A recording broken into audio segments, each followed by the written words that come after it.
কাছে দূরে যে যেখানে আছেন সবাইকে স্বাগত জানাচ্ছি আমি সুলতানা রহমান। দেখছেন বাংলা নিউজ নেটওয়ার্ক। ঢাকা বিশ্ববিদ্যালয়। যেই বিশ্ববিদ্যালয়টির নাম শুনলেই চোখের সামনে ভেসে ওঠে বাংলাদেশের ইতিহাস। কারণ বাংলাদেশের ইতিহাসের প্রতিটি পাতায়, প্রতিটি অধ্যায়, প্রতিটি যাত্রায় এই বিশ্ববিদ্যালয় ভূমিকা রেখেছে অগ্রগণ্য, নেতৃত্ব দিয়েছে। বাংলাদেশ ইতিহাস সৃষ্টি থেকে শুরু করে এর আগে পরে যা কিছু ঘটেছে সবকিছুরই নেতৃত্বে এই ঢাকা বিশ্ববিদ্যালয়। কিন্তু গত কয়েক বছর ধরেই ঢাকা বিশ্ববিদ্যালয় এক অস্থিরতার মধ্য দিয়ে কাটাচ্ছে। বিশেষ করে গত বছর যখন ২০২৪-এ শেখ হাসিনা সরকারের বিরুদ্ধে আন্দোলন শুরু হলো, তারপর থেকে এখন পর্যন্ত যেন প্রতিটি রাতই তাদের কাটে শঙ্কা নিয়ে, উদ্বেগ নিয়ে এবং নানান রকম রাজনৈতিক ঘটনা প্রবাহের মধ্য দিয়ে বিশ্ববিদ্যালয়ের সামনে নির্বাচন রয়েছে। সেই নির্বাচন হবে কিনা প্রতিনিয়তই একটা উৎকণ্ঠা, রাজনীতি কোন দিকে গতি পায় সেটিও একটা দেখার বিষয় রয়েছে এই বিশ্ববিদ্যালয়ের রাজনীতি পর্যবেক্ষণের মধ্য দিয়ে। আজ এটি নিয়েই কথা বলবো, কারণ আমরা দেখেছি স্বাধীনতার পর থেকে বাংলাদেশে যা ঘটেনি, ঢাকা বিশ্ববিদ্যালয়ে তা ঘটেনি। ঢাকা বিশ্ববিদ্যালয়ে যা গত ৫৩ বছরে ঘটেনি, কিন্তু আমরা এখন সেরকম কিছু ঘটনা দেখছি এখন ঘটছে। কেন কিভাবে সে ঘটনাগুলো ঘটছে সেইগুলি যেমন যেমন আমরা আজকে জানার চেষ্টা করব, তেমনি ঢাকা বিশ্ববিদ্যালয়ের আগামীর রাজনীতি কিরকম হবে এবং তার প্রভাব জাতীয় রাজনীতিতে কি হবে, এই বিষয়গুলিও জানার, বোঝার এবং বিশ্লেষণের চেষ্টা করব। আমার সঙ্গে আজকে যারা অতিথি হিসেবে রয়েছেন তাদের সঙ্গে পরিচয় করে দিই। তাদের দেখলেও আমি বলেছিলাম, অফ রেকর্ডে তাদেরকে বলেছিলাম আমার খুব ভালো লাগে, কারণ তাদেরকে দেখলে আমি আমাকে দেখতে পাই। অনেক বছর আগের কথা যদিও, কিন্তু এত উচ্ছ্বাস, তারুণ্যের উদ্দীপনা এদেরকে দেখলেই বোঝা যায়। আমার সঙ্গে আজকে যুক্ত রয়েছেন ঢাকা বিশ্ববিদ্যালয়ের ছাত্র দলের আইন বিষয়ক সহ সম্পাদক কাউসার আহমেদ, রয়েছেন অনয়, এনামুল হাসান অনয়, তিনি শিক্ষা ও গবেষণা সম্পাদক ছাত্র ইউনিয়ন। আমার সঙ্গে রয়েছেন অদিতি ইসলাম, তিনি কাউন্সিল কমিটির সদস্য সচিব ছাত্র ফ্রন্ট। আপনাদের তিনজনকে স্বাগত জানাচ্ছি। আমি আপনাদের তিনজনকে একটি প্রশ্ন করতে চাই। গত ৫৩ বছরে বাংলাদেশ সৃষ্টির পর কখনোই, শুরুতেই প্রশ্নটি করে দিচ্ছি আপনাদেরকে, যে যে ঘটনাটি কখনো ঘটেনি, এই প্রথমবারের মতো ঢাকা বিশ্ববিদ্যালয় ছাত্র শিবিরের নিয়ন্ত্রণে কেমন করে সেটি ঘটলো।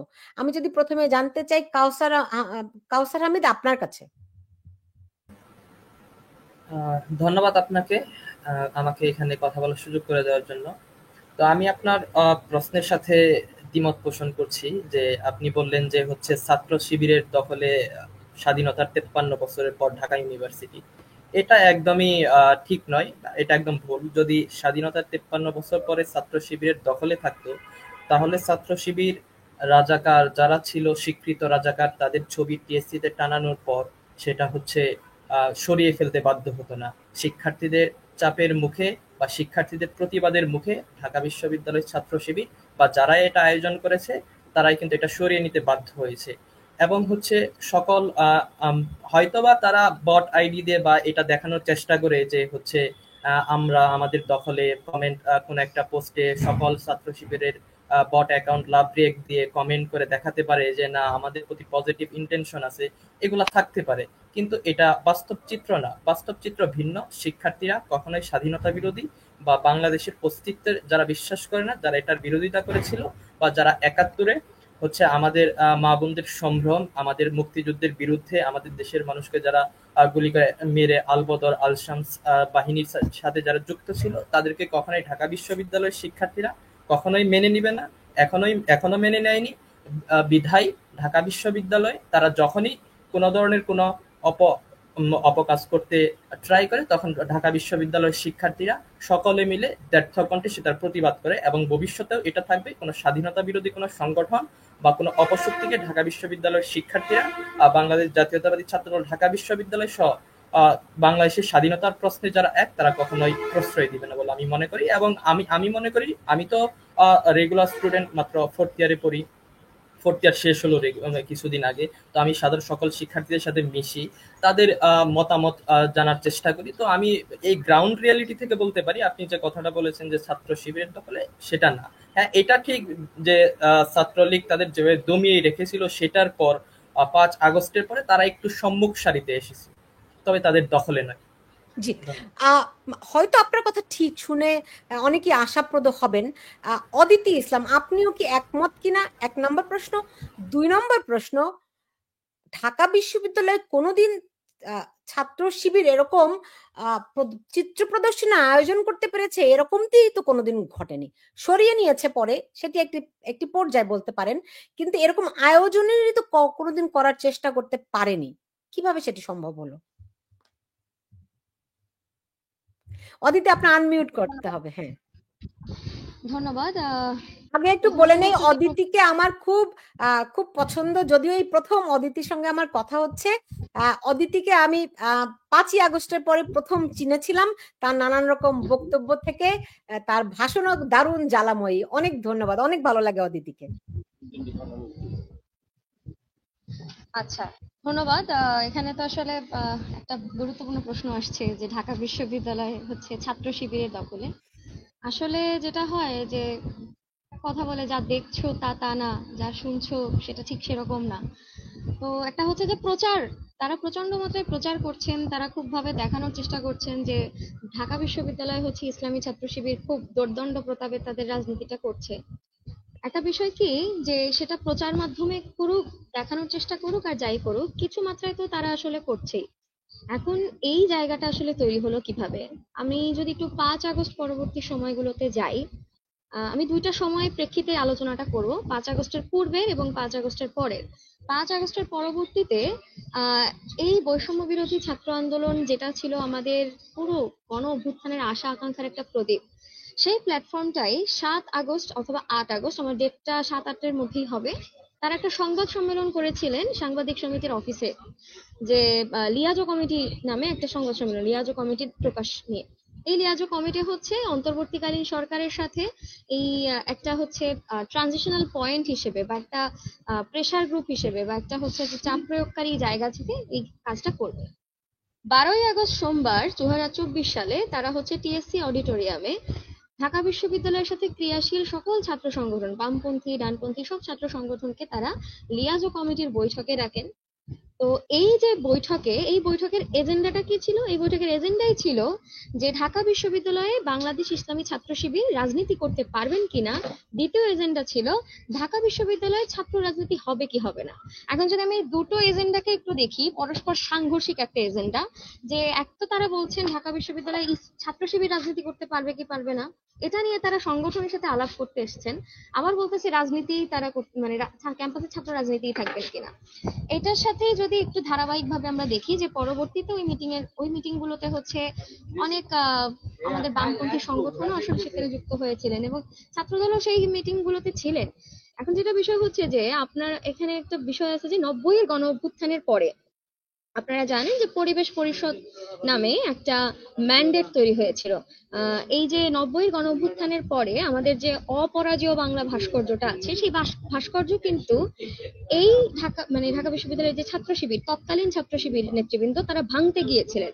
ওই ফলে ওই সময়কার যে এরশাদ পতনের সাথে জড়িত যেই ছাত্র সংগঠন, ক্রিয়াশীল ছাত্র সংগঠন বা নেতৃত্ব যারা ছিলেন, সবাই মিলে তাদেরকে ক্যাম্পাস থেকে অবাঞ্ছিত ঘোষণা করে এবং বিশ্ববিদ্যালয়ের প্রশাসনের সাথে এই পরিবেশ পরিষদ নামে এই চুক্তিটা বাস্তবায়ন করে। এবং এখানকার ক্রাইটেরিয়াটা কি? কোন কোন ছাত্র সংগঠন ক্যাম্পাসে রাজনীতি করতে পারবেন না? এক, যারা সন্ত্রাসের রাজনীতি করেন; দুই, যারা সাম্প্রদায়িক এবং ধর্মভিত্তিক রাজনীতি করেন; এবং হচ্ছে যে স্বৈরাচারের দোসর ভিত্তি করেন, এই ধরনের।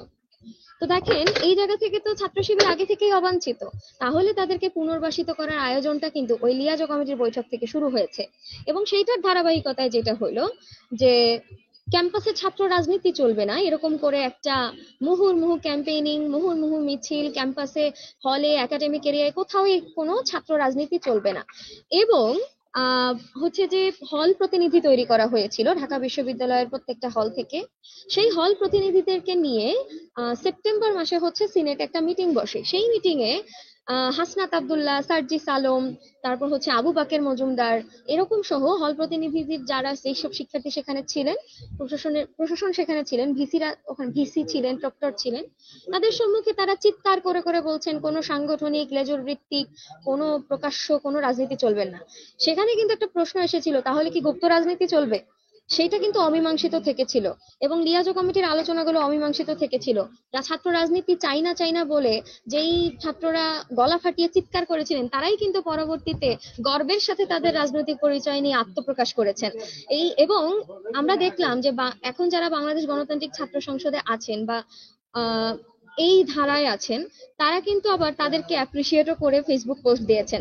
ফলে এইভাবে করে কিন্তু এই যে ছাত্র শিবিরকে সোশ্যালাইজেশন করার প্রক্রিয়াটা চলেছে। এবং একই সাথে সাথে আমরা যদি একটু প্রশাসনের দিকে তাকাই, এটা আমি 5 আগস্টের পরবর্তী ফেজের কথা বলছি, এখনো আগের কথাটা আমি যাইনি।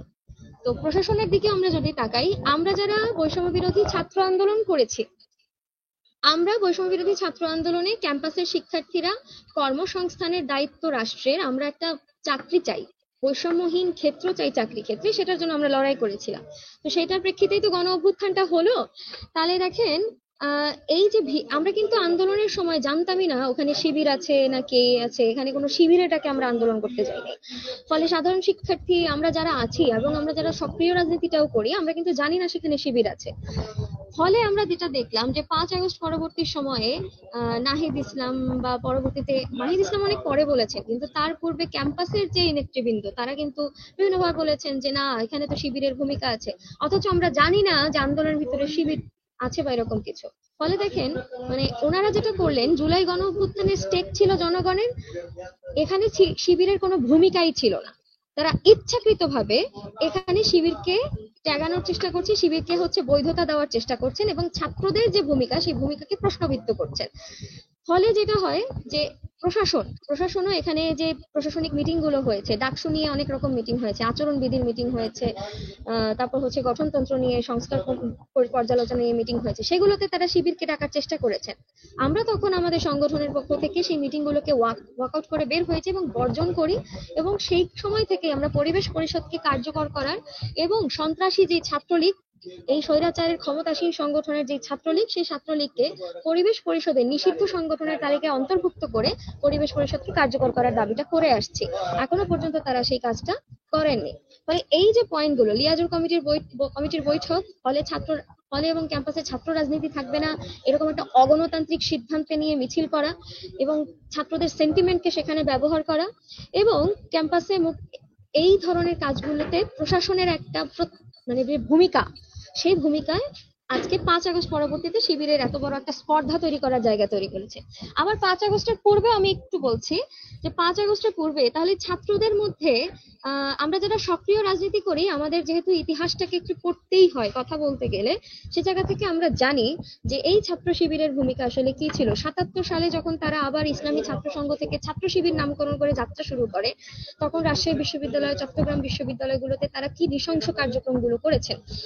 কিন্তু এই যে 16 থেকে 17টা বছর ক্যাম্পাসে ঢাকা বিশ্ববিদ্যালয়ের যে 18টা হল, সেই হলগুলোতে ছাত্রলীগের একাধিপত্য ছিল এবং বামপন্থী ছাত্র সংগঠন, আমি তখন হচ্ছে যে 16-17 সেশনের সুহাইল আহমেদ শুভ, তৎকালীন সমাজতান্ত্রিক ছাত্র ফ্রন্টের সদস্য, তিনি হচ্ছে ছাত্র ফ্রন্টের মিছিলে গিয়েছিলেন, ফার্স্ট ইয়ারের স্টুডেন্ট ছিলেন, তাকে মুজিব হলের ছাত্রলীগ নেতারা 3বার নৃশংসভাবে পিটিয়ে গেস্ট রুমে নির্যাতন করে হল থেকে বের করে দিয়েছেন এবং প্রশাসন সেটাতে ভূমিকা নিয়েছেন, ওই ছাত্রলীগের পক্ষে ভূমিকা নিয়েছেন।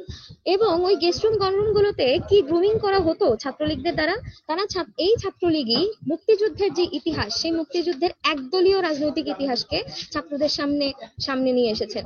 আমরা দেখেছি যে স্বতঃস্ফূর্ত মানুষের যে সংগ্রাম, মানুষের যে আন্দোলন, সেই আন্দোলনকে বাধ্যবাধকতার মানে শিকলে যখন আটকে দেওয়া হয়, তখন ইতিহাসকে বেরিবদ্ধ করে ফেলা হয়, তখন ইতিহাস আর জনগণের থাকে না, তখন ইতিহাস হয়ে যায় একটা নির্দিষ্ট দলের নিজস্ব বয়ান। ফলে যখন মুক্তিযুদ্ধকে জনযুদ্ধ না বলে এই আওয়ামী লীগ এবং তার ছাত্র সংগঠন ছাত্রলীগ ক্যাম্পাসগুলোতে এবং সারা বাংলাদেশে মুক্তিযুদ্ধকে তাদের পৈতৃক সম্পত্তি হিসেবে স্থাপন করার চেষ্টা করেছে, তখনই কিন্তু তারা ধীরে ধীরে ক্যাম্পাসের ছাত্র শিবির এবং এই ধরনের যুদ্ধাপরাধী যে সংগঠন, তাদের বক্তব্যকে ভ্যালিডেশন দেওয়ার রাস্তাটা তৈরি করেছেন। এটা হচ্ছে 5 আগস্ট পূর্ববর্তী সময়ের বাস্তবতা, এবং 5 আগস্ট পরবর্তী সময়ে এটার হচ্ছে একটা ফ্লারিশমেন্ট ঘটেছে, এটার একটা প্রকাশ ঘটেছে। এখন আপনার কথার মধ্যে দিয়ে তো অনেকগুলো প্রশ্নের অবতারণা হয়, হ্যাঁ? আমি সেই প্রশ্নগুলি আপনার কাছে রাখছি, একটি একটি করে রাখছি, তারপরে আমি অনয়ের কাছে যেয়ে এসে আমি আপনার উত্তরটা আবার শুনবো। 1 নাম্বার প্রশ্ন আসে যে আপনি বলছেন যে 5ই আগস্টের পরবর্তীতে লিয়াজো কমিটি আপনারা সারপ্রাইজড হলেন, সেখানে শিবির আছে কিনা জানতে পারলেন।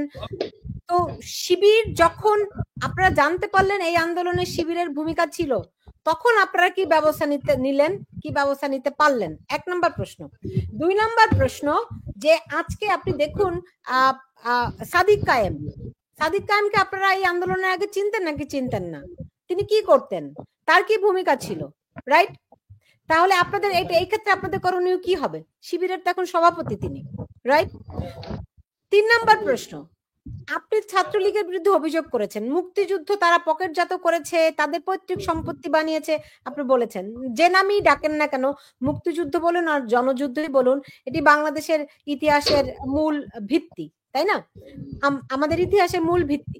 তো সেইখানে ধরেন 5ই আগস্টের পরে মুক্তিযুদ্ধের ইতিহাস, মুক্তিযোদ্ধাদের যে পরিমাণ লাঞ্ছিত করা হলো, আর তো কেউ আওয়ামী লীগ বাদে গত 1 বছরে তো কাউকে দেখলাম না যারা মুক্তিযুদ্ধকে পৈতৃক সম্পত্তি ভেবে বুকে আগলে রাখলো। দেখেছেন কিনা? অনেকগুলি প্রশ্ন রেখেছে, আরো প্রশ্ন আছে, আমি পরে বলবো। এবার একটু আমি যেতে চাই অনয়ের কাছে। অনয়, যে এই প্রশ্নটির উত্তরটা আমি এখনো পেলাম না, দুজনা অদিতির সঙ্গে কথা বললাম, কাউসারের সঙ্গে কথা বললাম, সেটি হচ্ছে যে শিবির কেমন করে ঢাকা বিশ্ববিদ্যালয়ে চিত্র প্রদর্শনীর সাহস পায়?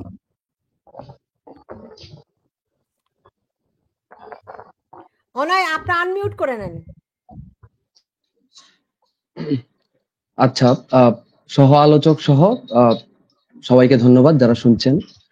আসলে কাউসার ভাই এবং অদিতি হচ্ছে খুব চমৎকার ভাবে আলোচনা করেছেন আগের প্রেক্ষাপটগুলো।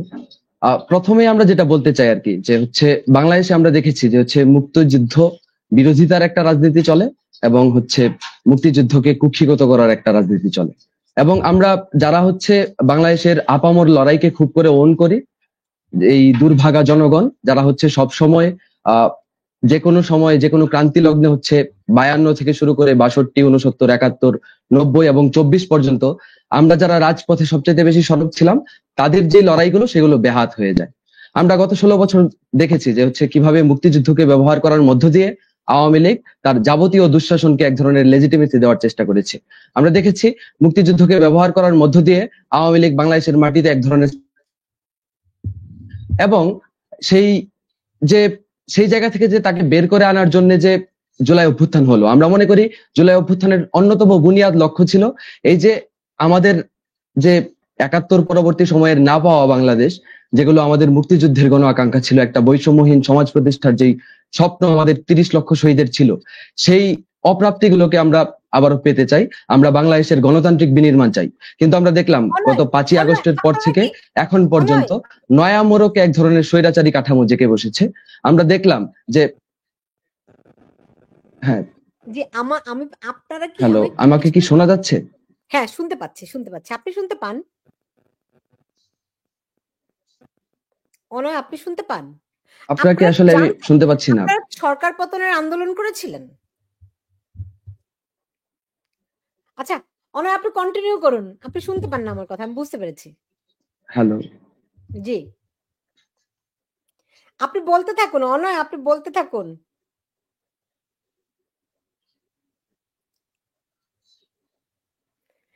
আচ্ছা, কাউসার, আমি আপনার কাছে আসি। কাউসার, ধরেন আপনাদের ছাত্রদল কমিটি ঘোষণার পরেই বর্তমানে মানে ঢাকা বিশ্ববিদ্যালয়ের একটা পরিস্থিতি সৃষ্টি হয়েছে।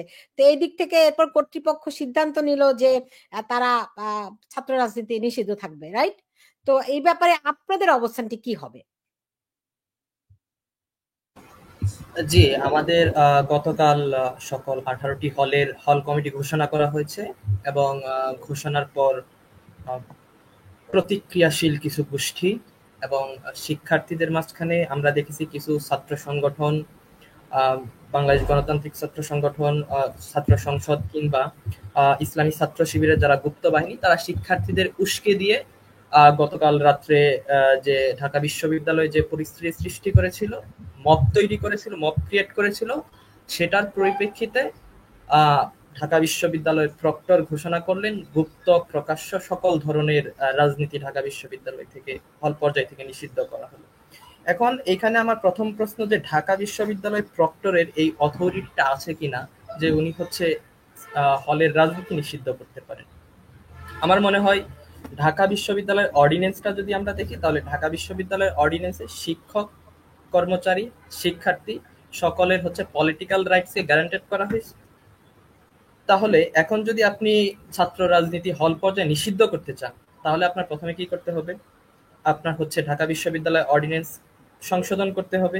আমাদের প্রক্টর সাহেবের তো এই অর্ডিন্যান্স সংশোধনের কোনো ক্ষমতা নেই। বর্তমান অন্তর্বর্তী সরকার আছে, বর্তমানে সংসদ নেই। তাহলে সংসদ না থাকলে অন্তর্বর্তী সরকারেরও এই অর্ডিন্যান্স সংশোধনের ক্ষমতা নেই। আছে রাষ্ট্রপতি। রাষ্ট্রপতি বাংলাদেশে বর্তমানে বিদ্যমান আছে, উনি চাইলে এটার সংবিধানটা উনি করতে পারে। তারপরে উনি পারবেন কিনা, কারণ আমাদের 34, 37, 38 কনস্টিটিউশনাল যে রাইট গুলা, পলিটিক্যাল রাইট গুলা, এই পলিটিক্যাল রাইটস এর সাথে হচ্ছে এগুলা করে, আহ, যেটাকে আমরা কি বলবো, এটা কনফ্লিক্ট করে। এখন কনফ্লিক্ট করলে উনি হয়তো রিজনেবল গ্রাউন্ডে রাষ্ট্রপতি চাইলে এটা করতে পারে, নিষিদ্ধ করতে পারে। কিন্তু আমরা যদি দেখি যে আপনি হল কমিটি দেওয়ার পরে হল কমিটি বাতিল করতে হবে, উমামা ফাতেমা যিনি একজন সমন্বয়ক, উনি যে দাবিটা করছেন ছাত্র দলের হল কমিটি বাতিল করতে হবে। কেন বাতিল করতে হবে? বাংলাদেশের ক্যান্টনমেন্ট একটা রেস্ট্রিক্টেড এরিয়া, ক্যান্টনমেন্টেও তো প্রত্যেকটা রাজনৈতিক সংগঠনের হচ্ছে কমিটি আছে। ক্যান্টনমেন্টের মতো রেস্ট্রিক্টেড এরিয়াতেও যদি ছাত্র কোনো রাজনৈতিক দলের কমিটি থাকতে পারে, তাহলে হল কমিটিতে আমাদের হলে আমাদের থাকতে পারবে না কিসের জন্য, আমাদের কমিটি থাকতে পারবে না কিসের জন্য? ছাত্র রাজনীতি ক্যান্টনমেন্টে কাদের কমিটি আছে? ক্যান্টনমেন্টে ছাত্র সংগঠন কমিটি আছে, ক্যান্টনমেন্টে বিএনপির কমিটি আছে। ক্যান্টনমেন্ট যদি আপনি আওয়ামী লীগকে, বাংলাদেশ বর্তমানে নিষিদ্ধ নয়, আওয়ামী লীগের কমিটি আছে। ক্যান্টনমেন্ট থানা থানা থানা কমিটি আছে, প্রত্যেকটা ক্যান্টনমেন্টেই তো কমিটি থানা আছে। কমিটি মানে ক্যান্টনমেন্ট বলতে থানা আপনি যা কমিটি, হ্যাঁ, আমি যেটা বোঝাচ্ছি, তাহলে আমরা কেন হলে কমিটি রাখতে পারবো না? এটা হচ্ছে একটা কোয়েশ্চেন। সেকেন্ড কোয়েশ্চেন, ছাত্রলীগ যে রাজনীতিটা করে গিয়েছিল, ছাত্রলীগের গত 17 বছরের তাদের যে অপকর্ম, সেই অপকর্মের জন্য আমরা কেন ভুক্তভোগী হব? আমরা তো নির্যাতন করিনি আপনাদের উপরে, বরং আমরা 5 আগস্টের পরবর্তীতে আমরা আপনাদের কাছে প্রতিজ্ঞাবদ্ধ, আমরা শিক্ষার্থীদের কাছে প্রতিজ্ঞাবদ্ধ। ঢাকা বিশ্ববিদ্যালয়ের প্রত্যেকটা হল থেকে গণরুম নিষিদ্ধ করা হয়েছে, প্রত্যেকটা হলের গেস্ট রুম নিষিদ্ধ করা হয়েছে, প্রত্যেকটা হলে নির্যাতন বন্ধ হয়েছে, প্রত্যেকটা হল থেকে ছাত্রলীগের যে কালচার ছিল, তাদের যে কালচারটা, যে জোরপূর্বক প্রত্যেকটা রাজনৈতিক প্রোগ্রাম, মিছিল, মিটিং এ নিয়ে যাওয়া, তাদেরকে সেখানে নিয়ে গিয়ে ঘন্টার পর ঘন্টা কোনো কাজ ছাড়াই তাদের দাঁড়া করাই রাখা, তো সেই সংস্কৃত বন্ধ হয়েছে। কাউকে আমরা বলছি না যে আপনি জোরপূর্বক হচ্ছে প্রোগ্রাম করেন, জোরপূর্বক ছাত্র দলের কমিটিতে আসেন, আমরা তো এটা বলছি না। আপনি রাজনীতি করবেন না, রাজনীতি অপছন্দ করেন, এটা আপনার রাইটস, আপনি করতেই পারেন। কিন্তু আমরা যারা রাজনীতি করতে চাই, আমাদের রাইটসটাকে আপনি ভায়োলেট করতে পারেন না, রেস্ট্রিক্টেড করে দিতে পারেন না। কারণ আমরা কোনো রাজনীতি করা কোনো অপরাধ না, আমরা রাজনীতি করছি, আমরা কোনো অপরাধ করছি না, এটা আমাদের কনস্টিটিউশনাল গ্যারান্টেড রাইটস। আমরা হলে আমরা সেটা করবো, আমরা কোনো অপরাধ করছি না, গেস্ট রুম, গণরুম, আমরা কোনো নির্যাতন, আমরা কোনো কিছুই করছি না। তো ঢাকা বিশ্ববিদ্যালয়ের যে প্রশাসন, গতকাল প্রক্টর যেটা করছেন, আমি মনে করি প্রক্টরের এই অথরিটি নাই। প্রক্টর ঢাকা বিশ্ববিদ্যালয়ের শিক্ষার্থীরা যদি এখন দেখেন, আপনি যদি এখানে একটু বিষয় খেয়াল করেন, ছাত্র রাজনীতি নিষিদ্ধের হলে নিষিদ্ধের জন্য আন্দোলনের লিড কে দিচ্ছে? লিড দিচ্ছে বাকশাসের নেতৃবৃন্দ, ছাত্র শিবিরের নেতৃবৃন্দ, তারা লিড দিচ্ছে। তারা এক একজন কেন্দ্রীয় নেতৃবৃন্দ, তারা কেন্দ্রীয় নেতৃবৃন্দ না, তারা পদায়িত নেতৃবৃন্দ। এখন পদায়িত নেতৃবৃন্দ, আপনি হলে থেকে হলের রাজনীতি হচ্ছে আপনি নিষিদ্ধ করার জন্য আপনি হচ্ছে মিছিল করছেন, এটা তো দুইটা কনফ্লিক্ট। তো ঢাকা বিশ্ববিদ্যালয়ের যারা প্রশাসন, আমাদের যারা অভিভাবক, তাদের সকল বিষয়গুলাই তাদের হচ্ছে মাইন্ডে নেওয়া উচিত, তাদের হচ্ছে কনসিডারেশনে নেওয়া উচিত যে আমরা ডিসিশন দিচ্ছি, আমাদের ডিসিশন একটা আরেকটার সাথে কনফ্লিক্ট কেন হচ্ছে। যারা চাচ্ছে তারাও রাজনীতি করে, আপনি যাদের রাজনৈতিক অধিকার হচ্ছে ভায়োলেট করতে চাচ্ছেন, তারাও রাজনীতি চাচ্ছে। তো এখানে একটা কনফ্লিকশন হয়ে যাচ্ছে। এবং হচ্ছে যেহেতু প্রক্টর সাহেব এটা ঘোষণা করেছেন, আমি মনে করি প্রক্টর সাহেবের অথরিটিটা নাই। তাই হচ্ছে উনি যে অগণতান্ত্রিক যে আনডেমোক্রেটিক যে ডিসিশনটা নিয়েছে, এই ডিসিশনটা অতি দ্রুত আমরা রাজনৈতিকভাবে মোকাবেলা করব। আমরা ঢাকা বিশ্ববিদ্যালয়ের ছাত্রদল, আমাদের বলা হয়েছে আমরা যে কমিটি, আমরা তো প্রথম থেকেই বলে আসছি আমরা হল কমিটি দিব, আমরা তো কখনো বলি না আমরা হল কমিটি দিব না, আমরা তো বলে আসছি এবং হল কমিটি আছে। এভাবেই আমরা আমাদের রাজনীতিটাকে এগিয়ে নিয়ে যাব। আশা করছি আমরা এভাবেই নিয়ে যাব। ঢাকা বিশ্ববিদ্যালয়কে যারা বিরাজনীতিকরণ করতে চাচ্ছে তাদের উদ্দেশ্য ভালো না। 1/11 সময় এই বিরাজনৈতিক সিচুয়েশন তৈরি হয়েছিল, সেই সেম সিচুয়েশন এই অন্তর্বর্তীকালীন সরকারের সময় চলে আসছে। আমরা এই বিরাজনৈতিকরণ যে এর পেছনে কারা আছে বলে আপনি মনে করছেন? স্পষ্ট উত্তর, এর পেছনে যারা গুপ্ত রাজনীতির সাথে জড়িত, বাংলাদেশ ইসলামী ছাত্র শিবির তারা এটার সাথে জড়িত, বাংলাদেশ গণতান্ত্রিক ছাত্র সংসদ তারা এটার সাথে জড়িত। তারাই শিক্ষার্থীদেরকে নানাভাবে নানা উস্কে এবং কিছু সমন্বয়ক উমামা ফাতেমা সহ যারাই ছাত্রদের উস্কাচ্ছে, তারা এটার জন্য দায়ী। আমি মনে করি তারা এটার জন্য কারণ তারা যদি রাজনীতি নিষিদ্ধ করতে পারে তাহলে ইসলামী ছাত্র শিবিরের লাভবান হচ্ছে, তারা গুপ্ত আকারে সকল জায়গায় তারা তাদের রাজনীতি চালিয়ে নিয়ে যেতে পারবেন, তার তো কোনো অসুবিধা নেই। এই প্রশ্নটি আমি দুজনের কাছেই রাখছি, আপনারা কি নিশ্চিত করে জানেন যে ধরেন আমরা দেখছি ছাত্রলীগের মধ্যেও মানে ছাত্র শিবির নিজেরাই দাবি করছে তারা বিভিন্ন ভাবে ছাত্রলীগের মধ্যে গুপ্তভাবে অবস্থান করছিল, এমনকি বেশি করে নির্যাতন চালাতো তারা, শিবির ছাত্রলীগের মধ্যে যে লুকায়িত ছিল তারা বেশি করে নির্যাতন করতো যাতে করে তাদের লয়্যালটি নিয়ে কেউ প্রশ্ন তুলতে না পারে ছাত্রলীগের প্রতি। তো আপনাদের দলের মধ্যে এরকম কেউ নাই যারা আজকে আপনাদের বিপক্ষে সাধারণ ছাত্রর বেশে আন্দোলনে নেমেছে, তারা যে কেউ ছাত্র শিবিরের গুপ্ত অংশীদার নয়? আপনারা কি নিশ্চিতভাবে জানেন সেটি? কাউসার, যারা এই আন্দোলন করছে তারা অবশ্যই গুপ্ত রাজনীতির সাথে জড়িত, ইসলামী ছাত্র শিবিরের রাজনীতির সাথে জড়িত। যারা এই আন্দোলনটাকে উমামা ফাতেমা, আমি উমামা ফাতেমাকে বলছি না, আমি আমি আমি আমি স্পষ্টভাবে আপনাকে বলেছি যে তিনটা গোষ্ঠীর কথা। এক, উমামা ফাতেমা; দ্বিতীয়ত ইসলামী ছাত্র শিবির; তৃতীয়ত বাংলাদেশ গণতান্ত্রিক ছাত্র সংসদ। সকলে মিলে তারা গিয়া আমাদের বিরাজনীতিকরণের যে প্রসেসটা সেটাকে তারা চালিয়ে নিয়ে যাচ্ছে। গতকালে যে আন্দোলন সেটার সাথে তিনটা এই সংগঠনগুলো এবং যে মানুষের নামটা উল্লেখ করলাম তারা এটার সাথে জড়িত। জি জি, অদিতি ইসলাম। জি, থ্যাংক ইউ। আপনার যে পূর্ববর্তী প্রশ্ন সেটা থেকে কিছু কথা শুরু করি। যে এই আন্দোলনে শিবিরের কোনো ভূমিকা প্রথমত ছিল না। যেই জায়গাটা আমরা বলেছি, আমি আগের বক্তব্যে বলেছি যে এখানে এক সেকেন্ড, আপনি বলছেন ছিল না, কিন্তু আপনি দেখেছেন আল জাজিরা প্রতিবেদন দেখেছেন, সেখানে পুরো সাদিক কায়েমকে এই আন্দোলনের হিরো বানানো হয়েছে, যেখানে আপনার আর কেউ নাই, শুধু ছাত্র শিবিরই আছে। আপনি দেখেছেন নিশ্চয়ই, রাইট? জি। এবং সেই প্রতিবেদন যে একটা ভ্রান্ত প্রতিবেদন সেটা তো আমরা বলেছি। এখন বিষয় হচ্ছে যে কোন মিডিয়া কাকে সামনে এনে ফেস করবে সেটা তো তাদের বিষয়। আমরা একদম শুরু থেকে আপনি খেয়াল করবেন যে আন্দোলনের কয়েকটা টার্নিং পয়েন্ট একটু বলি। যেমন 17 জুলাই যখন ঢাকা বিশ্ববিদ্যালয়ের শিক্ষার্থীদেরকে হল থেকে বের করে দেওয়া হয় ইউজিসির আদেশ অনুযায়ী, তখন আন্দোলনের মোড় ঘুরিয়েছিল কি শিবির? তখন আন্দোলনের মোড় ঘুরিয়েছিল এই দেশের প্রাইভেট বিশ্ববিদ্যালয়ের শিক্ষার্থীরা। এবং এরপরেই যখন প্রাইভেট বিশ্ববিদ্যালয়ের শিক্ষার্থীদের উপর 18 জুলাই নৃশংসভাবে হামলাগুলো করা হয় এবং মারা যেতে থাকে, অদিতি আপনাকে একটু ইন্টারফেয়ার করে, আপনি নিশ্চয়ই জানেন আমার আমলেও আপনাদের আমলেও প্রাইভেট বিশ্ববিদ্যালয়গুলো শিবিরের অনেক নেটওয়ার্ক, অনেক প্রভাব, নিশ্চয়ই আপনি জানেন সেটি।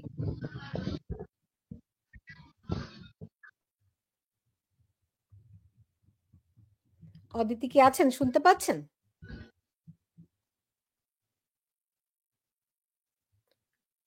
অদিতি কি শুনতে পান? হ্যাঁ, আমি আপনার ওই মাঝের কথাটা আসলে কেটে গিয়েছে। বললাম আমি বলছিলাম প্রাইভেট ইউনিভার্সিটি গুলোতে আপনার শিবিরের ব্যাপক প্রভাব আছে, এমনকি জঙ্গি উৎপাদন ক্ষেত্র অনেক সময় বিভিন্ন গবেষণায় উঠে এসেছে।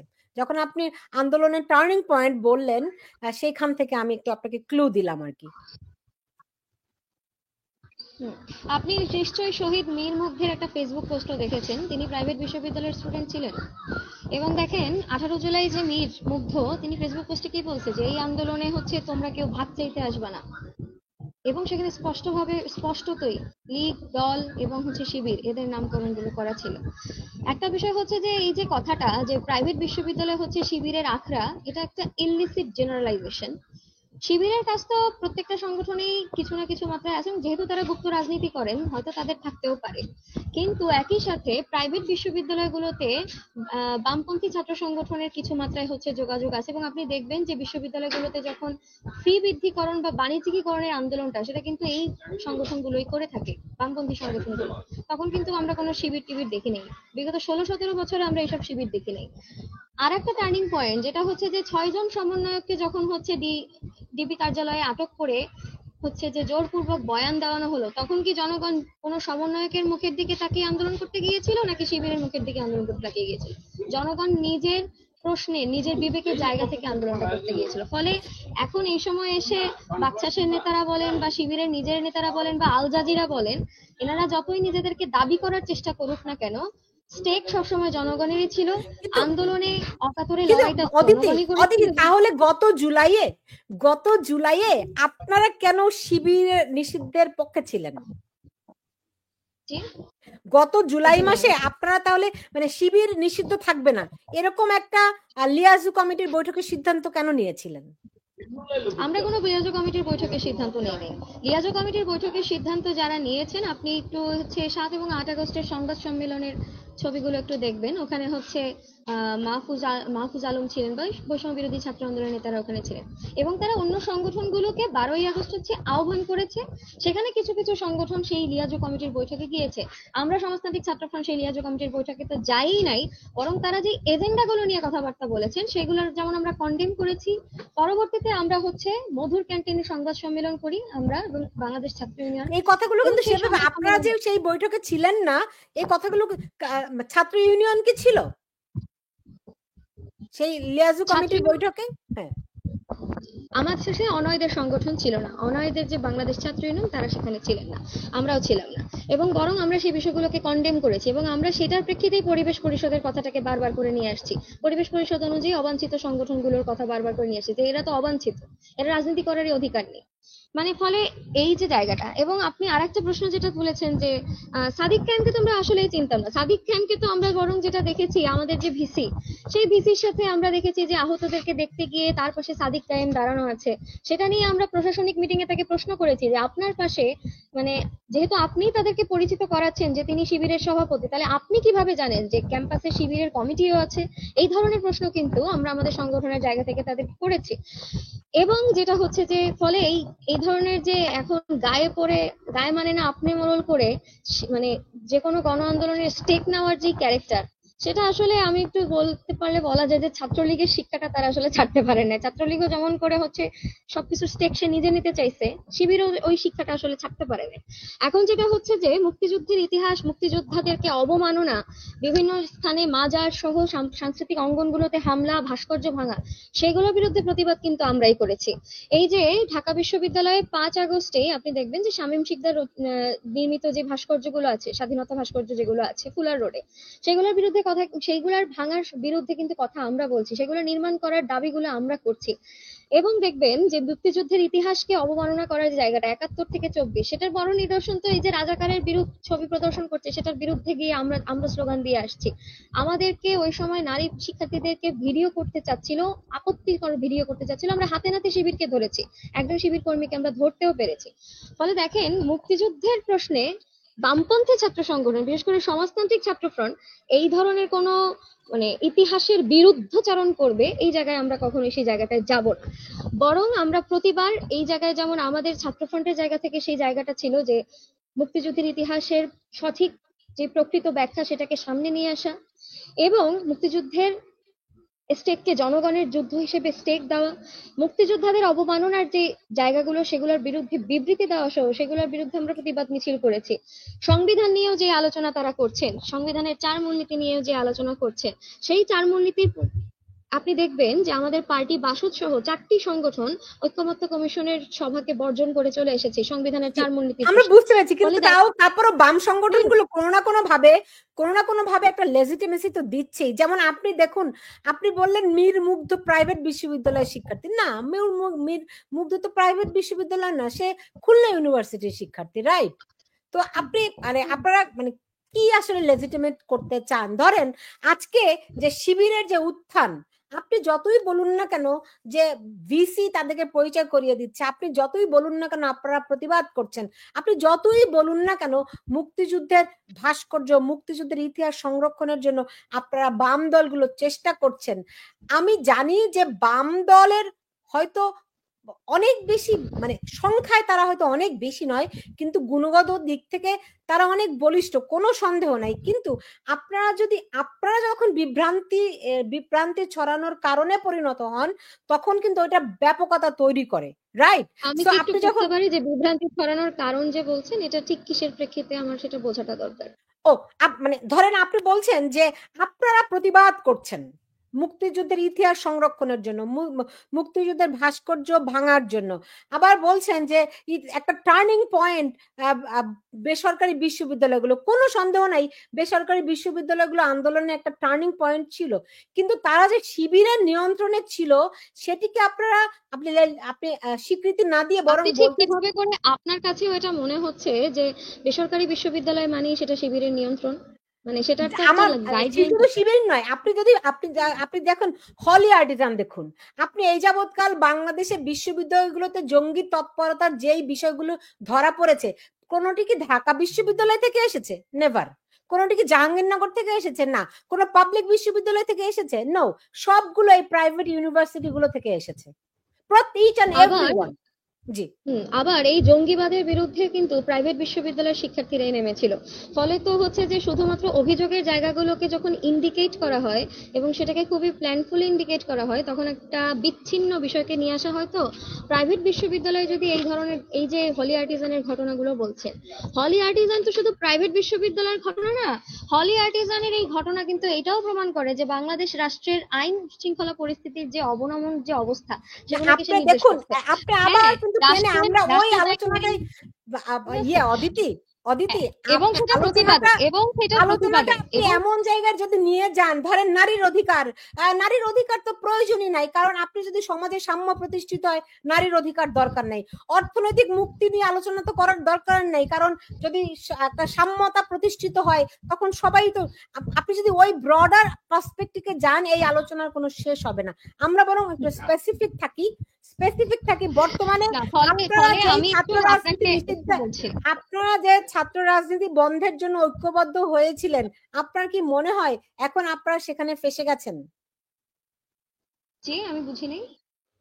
ছাত্র রাজনীতি বন্ধের পক্ষে আপনারা ঐক্যমত হয়েছিলেন, কিংবা শিবিরকে ওপেন রাজনীতি করতে দেওয়ার অনুমতি দেওয়ার ক্ষেত্রে আপনারা ঐক্যবদ্ধ হয়েছিলেন। আপনি অবশ্য বলেছেন যে ছাত্র ফ্রন্ট ছিল না, কিন্তু কোনো না কোনো ভাবে তো এটা একটা কি বলবো, একটা ভিত্তি পেয়েছে, তারা এখন মাঠে আছে, প্রকাশ্য আছে ভিত্তি তারা। তাদেরকে ভিত্তি তাদেরকে কিছু কতিপয় এই যে ভুইফোর সংগঠন এনারা দেওয়ার চেষ্টা করছেন, কিন্তু আমরা যারা দীর্ঘদিন যাবৎ সক্রিয় রাজনীতিটা করছি এবং ক্যাম্পাসে আমাদের সেই জায়গাগুলো আছে, আমরা কখনোই ছাত্র রাজনীতির বিরুদ্ধাচরণ করিনি, বরং আমরা সেই সময় থেকে স্পষ্টভাবে বলছি যে ছাত্র রাজনীতি নয়, সন্ত্রাসকে বন্ধ করুন, এই ধরনের বিষয়গুলো তো আমরা তখন থেকে বলছি।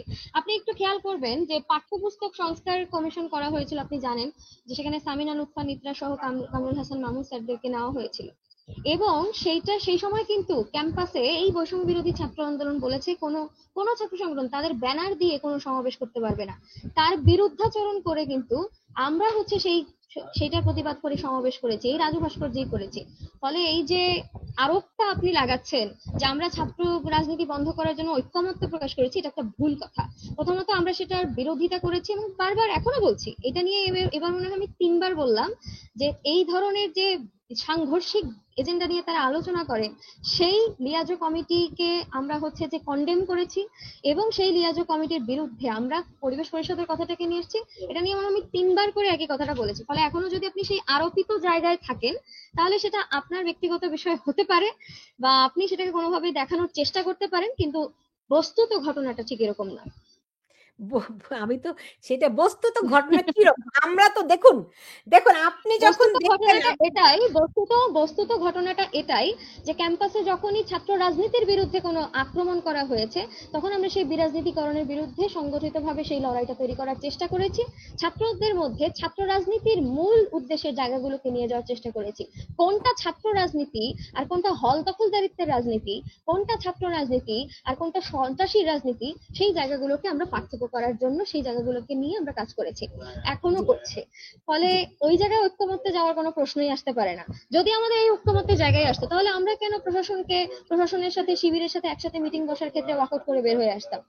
আমাদের তো কোনো আপত্তি থাকতো না তখন। আমরা কেন সেই কাজটা করলাম? তাহলে হচ্ছে যে থামাতে পেরেছেন, আপনি কি সেটা থামাতে পেরেছেন? কোন বিষয়টিকে?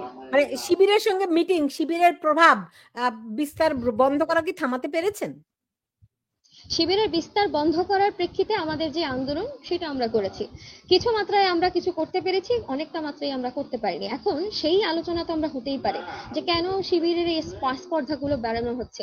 সেটা আমি স্পষ্টভাবে বলছি যে প্রশাসনের এখানে একটা ভূমিকা আছে। আপনি টিএসসির ঘটনাতেও দেখেন, টিএসসিতে যখন রাজাকারের ছবি তারা প্রদর্শন করছেন, আমরা প্রশাসনকে ডেকে ওই ছবি নামানোর জন্য কথা বলছি, প্রশাসন সেখানে আধা ঘন্টার জায়গায় 2 ঘন্টা যাবত কথাবার্তা বলে ওই ছবি নামায়। নামানোর পরবর্তীতে আমরা এই দাবিও করলাম যে ওই অনুষ্ঠান বন্ধ করতে হবে। শুধু আমরা নয়, আপনি দেখবেন যে পরবর্তীতে television film and photography department, women and gender studies, mass communication journalist বিভাগের শিক্ষার্থীরা কিন্তু বিবৃতি পর্যন্ত দিয়েছে। ফলে দেখেন, এটা তো শুধু আমাদের বিষয় না, আমরা আমাদের যে দায়িত্ব, আমরা সর্বোচ্চ কি করতে পারি? আমরা দাবি করতে পারি, আমরা আন্দোলন করতে পারি, আমরা যৌক্তিকভাবে প্রশাসনকে চাপ প্রয়োগ করতে পারি। আমরা সেই কাজটা করেছি। একটা নাহলে তো আর যদি আমরা কিছু করি যে জোরপূর্বক, সেটা তো মব হয়ে যাবে। আমরা মব করতে চাই না, আমরা মুভমেন্ট করতে চাই। এবং সেই জায়গা থেকে আমাদের যতটুকু এখতিয়ার ছাত্র সংগঠন হিসেবে বা একজন ছাত্র হিসেবে আমরা সেই কাজটা করেছি। প্রশাসনের দায়িত্ব ছিল এটাই যে যখন বিশ্ববিদ্যালয়ের শিক্ষার্থীরা এটাকে চাচ্ছে না, বিশ্ববিদ্যালয়ের শিক্ষার্থীরা, তখন এটাকে বন্ধ করে দেওয়া দরকার। কিন্তু প্রশাসন সেই কাজটি করেননি। প্রশাসন রাত 11টার সময় আমাদের সাথে মিটিং এ বলছেন যে আমরা পারমিট ক্যান্সেল করছি, পরবর্তীতে ডেইলি স্টারকেও সেই কথাটা বলছেন। আবার যখন শিবির সেই কার্যক্রম পরিচালনা করার চেষ্টা করছেন, তখন আবার ডেইলি স্টারকে সে বলছেন যে তিনি তার পূর্ববর্তী বক্তব্য প্রত্যাহার করছেন, যে না, তিনি এরকম কিছু বলেন না। ফলে কি এই প্রশাসনকেই আমরা প্রশ্নবিদ্ধ করব না? শিবির বা ছাত্রলীগ বা যে কোনো সন্ত্রাসী সংগঠন এই ক্যাম্পাসে তখনই স্পেস করতে পেরেছে তাদের অগণতান্ত্রিক রাজনীতি নিয়ে, যখন প্রশাসন সেই স্পেসটা তৈরি করে দিয়েছে। আমরা প্রশাসন বলতে আপনি অনেক কিছু বোঝাতে পারেন। প্রশাসন বলতে কি আপনি সরাসরি ভিসি কে বলছেন কিনা? ভিসি, প্রক্টর এবং সমগ্র এবং হল প্রশাসনের ক্ষেত্রে তো আমি প্রভোস্টকে বলবো। পুরো প্রশাসনিক বডি যেটার মধ্য দিয়ে যেই ঢাকা বিশ্ববিদ্যালয়ের অথরিটিটা রান করছে, তাহলে শুনেন আপনারা বলছেন শিবির হয়তো তারা খুব ঢাকঢোল পেটাচ্ছে যে তারা প্রভাব বিস্তার করছে, কিন্তু আসলে করছে না। এটি কাউসারও বললেন, অদিতিও বললেন। হ্যাঁ, দেখুন, আমরা জানি বাংলাদেশে যেই দলের সরকার ক্ষমতায় থাকে সেই দল ঢাকা বিশ্ববিদ্যালয়ের নিয়ন্ত্রণ করে, রাইট? কারণ প্রশাসনিক ক্ষমতাটি তাদের অধীন থাকে। তো কাউসার, এখন ভিসি এবং প্রশাসন মানে ভিসি, প্রক্টর, হল প্রভোস্ট সব যদি শিবিরের হয়, আপনার নিয়ন্ত্রণের বাইরে না কিভাবে করে বলছেন? কাউসার আহমেদ, আপনি আনমিউট করেন। হ্যাঁ জি, আমি আপনার প্রশ্নটা ক্লিয়ারলি বুঝতে পারিনি। আমার প্রশ্নটি হচ্ছে, আপনারা দুজনই বলছেন যে শিবিরের, ঢাকা বিশ্ববিদ্যালয়ের শিবিরের নিয়ন্ত্রণ এটি আপনারা মানেন না। তাদের হয়তো কর্মকাণ্ড আছে, প্রকাশ্য আছে, আগে ছিল না, কিন্তু আপনারা এটা ঢালাওভাবে মানতে নারাজ যে তাদের প্রভাব আছে। ঢাকা বিশ্ববিদ্যালয়ে সেই দলই নিয়ন্ত্রণ করে। আমরা ছাত্রলীগ এবং ছাত্র দলের রাজনীতির ক্ষেত্রে দেখেছি যখন তার দল ক্ষমতায় থাকে। তো এখন ধরেন গত 15-16 বছর ছাত্রলীগ নিয়ন্ত্রণ করেছে, কারণ তাদের দল ক্ষমতায় ছিল, ভিসি ছিলেন তাদের দল মতো, রাইট? এখন ছাত্র শিবির নিয়ন্ত্রণ করছে, আপনারা মানতে রাজি নন, অথচ উপাচার্য, প্রক্টর, হলের প্রভোস্ট সব হচ্ছে গিয়ে জামাত শিবির পন্থী। আপনারা কেমন করে বলছেন যে তাদের নিয়ন্ত্রণে নাই? আমি জানি না আপনি কোন উৎস থেকে শিওর হলেন যে ঢাকা বিশ্ববিদ্যালয়ের সকল প্রভোস্ট, সকল একটু আগে তো অদিতিই প্রশাসনের বললেন, প্রক্টর, ভিসি। একটু আগে তো অদিতিই জি জি বললেন। জি প্রথমত মিসকোট করবেন না, আমি এখানে একটু বলছি যে এখানে প্রশাসনের ভূমিকাটাকে আমরা প্রশ্ন করছি। আমি কিন্তু একেবারেও ক্লেম করি নাই যে তারা হচ্ছে শিবির করতে এরকম কোনো ও মাই গড, প্রশ্ন অদিতি তো আমার কাছে নাই। না না না, আমি আপনাকে হ্যাঁ একদম সুনির্দিষ্ট হ্যাঁ করে হ্যাঁ জিজ্ঞেস করেছি যে আপনি প্রশাসন বলতে অনেক বড় একটা প্রেক্ষাপট বোঝে, আপনি কি ভিসি কে মিন করছেন কিনা। আপনি বলছেন হ্যাঁ হ্যাঁ, ভিসি আমি কি প্রক্টর ভিসিকে কি প্রভোস্ট। জামাত হিসেবে মিন করছি? আমি কি ভিসিকে জামাত হিসেবে মিন করছি কিনা, বা এই প্রশ্ন তো আপনি আমাকে করেন নাই। আপনি বোঝাতে চাচ্ছেন যে এই প্রশ্রয়দাতা হিসেবে আপনি কাকে মিন করছেন। আমি এখানে স্পষ্টভাবে বলেছি ভিসি, প্রক্টর, প্রভোস্ট সহ একটা অ্যাডমিনিস্ট্রেটিভ বডি চালাতে যে প্রশাসনটা লাগে আমি সেই প্রশাসনকে প্রশ্ন করেছি। খুবই স্পষ্টভাবে আমি প্রশাসনকে চাপ প্রয়োগ করেছি এবং প্রশ্ন করেছি। ফলে মিসকোট করে যদি আপনি একটা বিচ্ছিন্ন বক্তব্য নিয়ে আসেন তাহলে কিন্তু সেটা সমস্যাজনক। আচ্ছা, ঠিক আছে? তাদের তাদের প্রশ্রয় পাচ্ছে, আমি সেই জন্যই আমাকে একটু প্রেক্ষাপটটা বর্ণনা করতে হলো। তখন প্রশাসনের প্রশাসনের প্রশ্রয় ওই ছাত্র সংগঠন তখনই পায় যখন তারা ক্ষমতায়, রাষ্ট্রীয় ক্ষমতায় থাকে। আমরা দেখি এখন ডক্টর ইউনূস রাষ্ট্রীয় ক্ষমতায়, আসলে বিহাইন্ড দ্য সিন জামাত রাষ্ট্রীয় ক্ষমতায়। সে কারণে আপনি যখন দেখেন যে ছাত্র শিবির মাথাচাড়া দিচ্ছে, তারা প্রশ্রয় পাচ্ছে প্রশাসন থেকে, কারণ তাদের দল ক্ষমতায়। আপনি যদি এই যুক্তিতে যান তাহলে তো এটা বিষয়টি দাঁড়ায়, নাকি এটা স্বীকার করবেন না? বুঝেন নাই? আপনি আবার একটু প্রশ্নটা করুন, আপনার কথাটা কেটে আসছে। আমার কথাটা কেটে আসছে। কাউসার কি বুঝতে পেরেছেন আমার প্রশ্ন? জি, আমি আপনার প্রশ্ন বুঝতে পেরেছি। জি আহ, বলুন। আমি আপনার ওই দিকে না গিয়ে আমি বলতে চাই ঢাকা বিশ্ববিদ্যালয়ের বর্তমান প্রশাসনের গাটস নেই কোনো একটা সঠিক সিদ্ধান্ত নেওয়ার মতো, বা ঢাকা বিশ্ববিদ্যালয়ের প্রশাসনের ওই মেরুদণ্ডটাই নেই। আর তাহলে দেখেন আপনি যে ঢাকা বিশ্ববিদ্যালয়ের ডাকসু নিয়ে বর্তমানে আলাপ আলোচনা শুরু হয়েছে, ডাকসুর ডেডলাইন দেওয়া হয়েছে, ডাকসু কবে অনুষ্ঠিত হবে, কিন্তু আমরা আদৌ দেখছি না যে ডাকসুর জন্য লেভেল প্লেইং ফিল্ড আছে, রাইট? কেন আমি এই কথাটা বলছি? ঢাকা বিশ্ববিদ্যালয়ের ভেতরে আমরা তিনটা লাশ দেখেছি। একটা তোফাজ্জল হত্যাকাণ্ড, একটা শহীদ সাম্য হত্যাকাণ্ড, ছাত্র দলের স্যার এফ রহমান হলের সাহিত্য ও প্রকাশনা সম্পাদক ছিলেন আমারই বড় ভাই। তারপর আমরা দেখতে পেলাম গণিত ভবনের সামনে একটা ঝুলন্ত লাশ। দ্বিতীয়টা আমরা দেখতে পেলাম যে চারুকলায় আমাদের শেখ হাসিনার মোটিভটাকে পুড়িয়ে ফেলা হলো। আমাদের হচ্ছে ক্যাম্পাসের ভিতরে ভবঘুরে আছে, আমাদের ক্যাম্পাসের ভিতরে 2 দিন পর পর ককটেল ফোটে। একই সাথে আমাদের যে হচ্ছে শেখ হাসিনার যে ছবিটা টিএসসির মেট্রো রেলে আছে, সেই মেট্রো রেলের ছবিটাও কিন্তু এই প্রক্টরের শাসনামলেই, আমি যদি প্রক্টরের শাসনামলে বলি, ওনার শাসনামলের এত একটা ইমোশনাল একটা জিনিস, যেটাই যে শিক্ষার্থীদের ইমোশনের বহিঃপ্রকাশ ঘটেছিল 2 আগস্ট 1 আগস্ট। আমি যতদূর জানতে পারি যে ছাত্র দলের সাবেক দপ্তর সম্পাদক আতিক মুর্শেদ এটা শুরু করে, আমি ছিলাম সাথে, ওইখানে সাধারণ মানুষ যেভাবে হচ্ছে এটাই আঘাত করে নিজেদের বহিঃপ্রকাশ করে, সেইটা এই প্রক্টরের আমলে হচ্ছে গিয়ে করে ফেলছে, মুছে ফেলা হয়েছে। তো এতগুলো ঘটনা যখন একটা প্রক্টরের আমলে, একটা প্রশাসনের আমলে হয়, তখন আমি বলতে পারবো এই প্রশাসনটা আপনার আপনার ওই কথাটাকে আমি কিছুটা কোট করব, যে আপনি যেটা বলতেছেন যে পুরোপুরি একমত যে পুরো প্রশাসনটাই শিবিরের নিয়ন্ত্রণে, এটা আমি বলবো না, বাট আমি বলবো যে কিছু কিছু গুরুত্বপূর্ণ জায়গা অবশ্যই শিবিরের নিয়ন্ত্রণে। যাদের নিয়ন্ত্রণে যদি না হতো তাহলে ঢাকা বিশ্ববিদ্যালয়ের বর্তমান প্রশাসন, বর্তমান ভিসি, প্রক্টর যারা আছে বা হল প্রভোস্ট যারা আছে, তারা আসলে মেরুদণ্ডপূর্ণ একটা তাদের মানে গার্ডস নিয়ে একটা সিদ্ধান্ত নিতে পারতো, তারা সেটা নিতে পারছে না। এবং একই সাথে আমি যদি আপনাকে বলি যে 5 আগস্ট যখন আমাদের 5 আগস্টের পর যখন ঢাকা বিশ্ববিদ্যালয় নতুন একটা পরিবেশ পেল, তখন ঢাকা বিশ্ববিদ্যালয়ের প্রভোস্টরা কিন্তু প্রত্যেকটা হলে আনডেমোক্রেটিক, অগণতান্ত্রিক একটা হল কমিটি, এটাকে কি বলা হয়, কি একটা কমিটি গঠন করছে। আমি জানি না তাদের এই এখতিয়ারটা আছে কিনা যে তারা এরকম আনডেমোক্রেটিক কোনো একটা বডি ক্রিয়েট করতে পারে।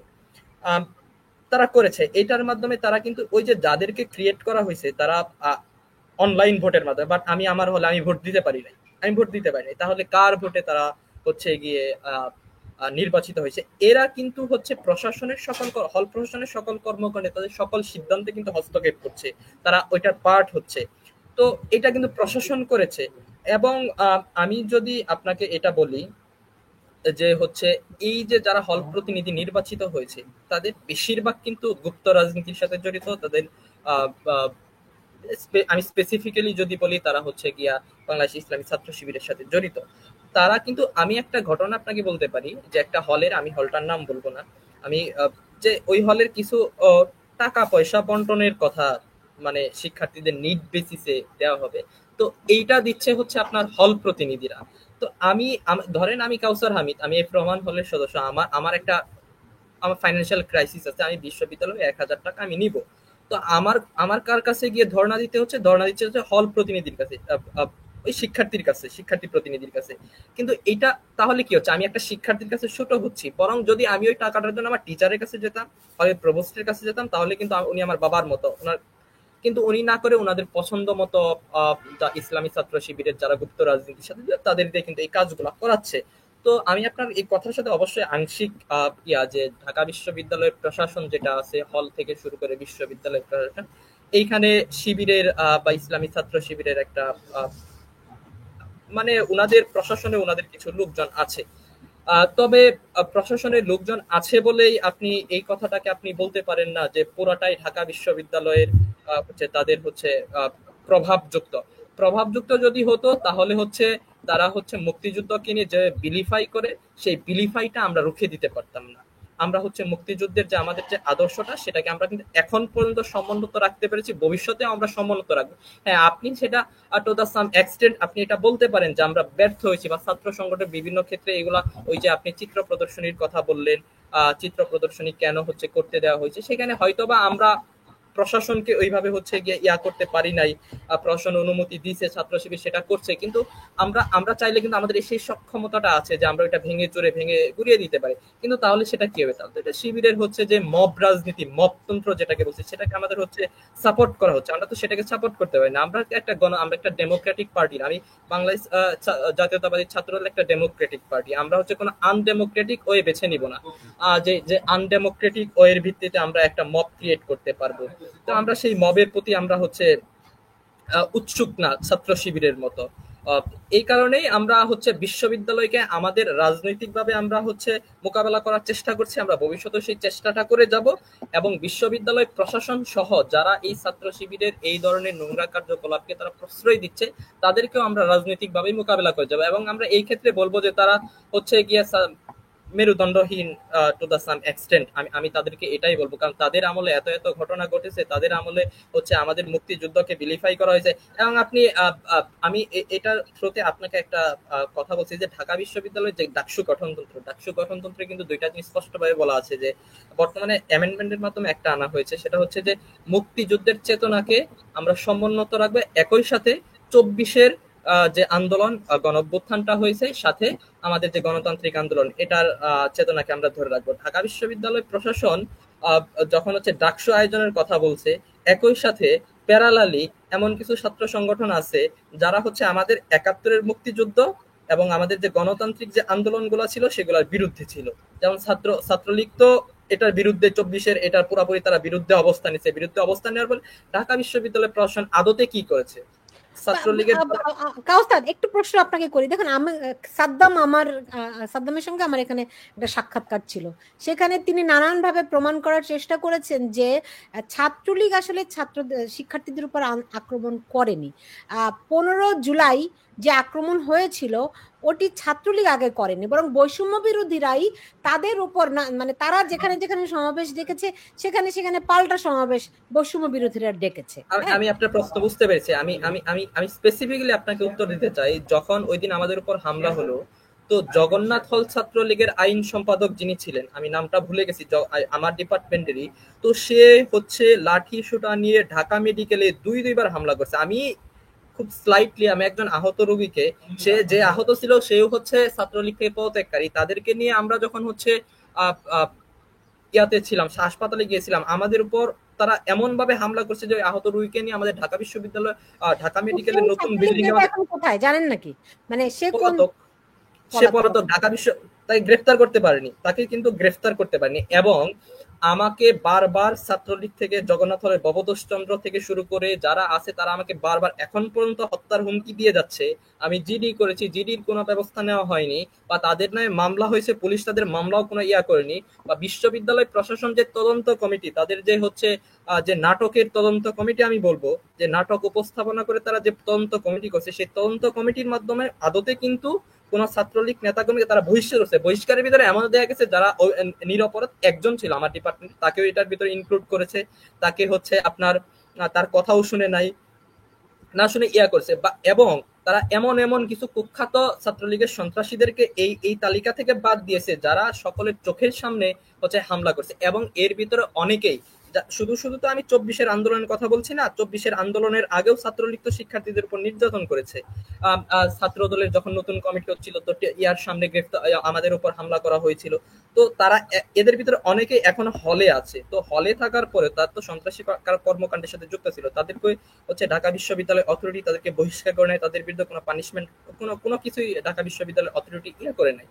তো এত কিছু কেন করে ঢাকা কেন ছাত্রলীগের সবাই তো পলাতক আছে। তারা অনেকে আপনারা জানেন, অনেক আপনাদের মতো অনেক শিক্ষার্থী পরীক্ষা দিতে পারছে না, ক্লাস করতে পারছে না ছাত্রলীগ করে আপনি বলে, তাদের রাইট? শিক্ষার্থী বলছেন, আপনি আপনি আপনি হয়তো সাংবাদিক হয়ে আপনি তাদের শিক্ষার্থী বলছেন, আপনার এটা বলবো স্ট্যান্ডার্ড নৈতিকতা, কিন্তু তারা আসলে শিক্ষার্থী না। তারা কেন হচ্ছে ক্লাস করতে পারছে না, কেন পরীক্ষা দিতে পারছে না, এটার উত্তর তারাই দিতে পারবে, কারণ তারা তো শিক্ষার্থীদের উপর এত এত না না, নির্যাতন।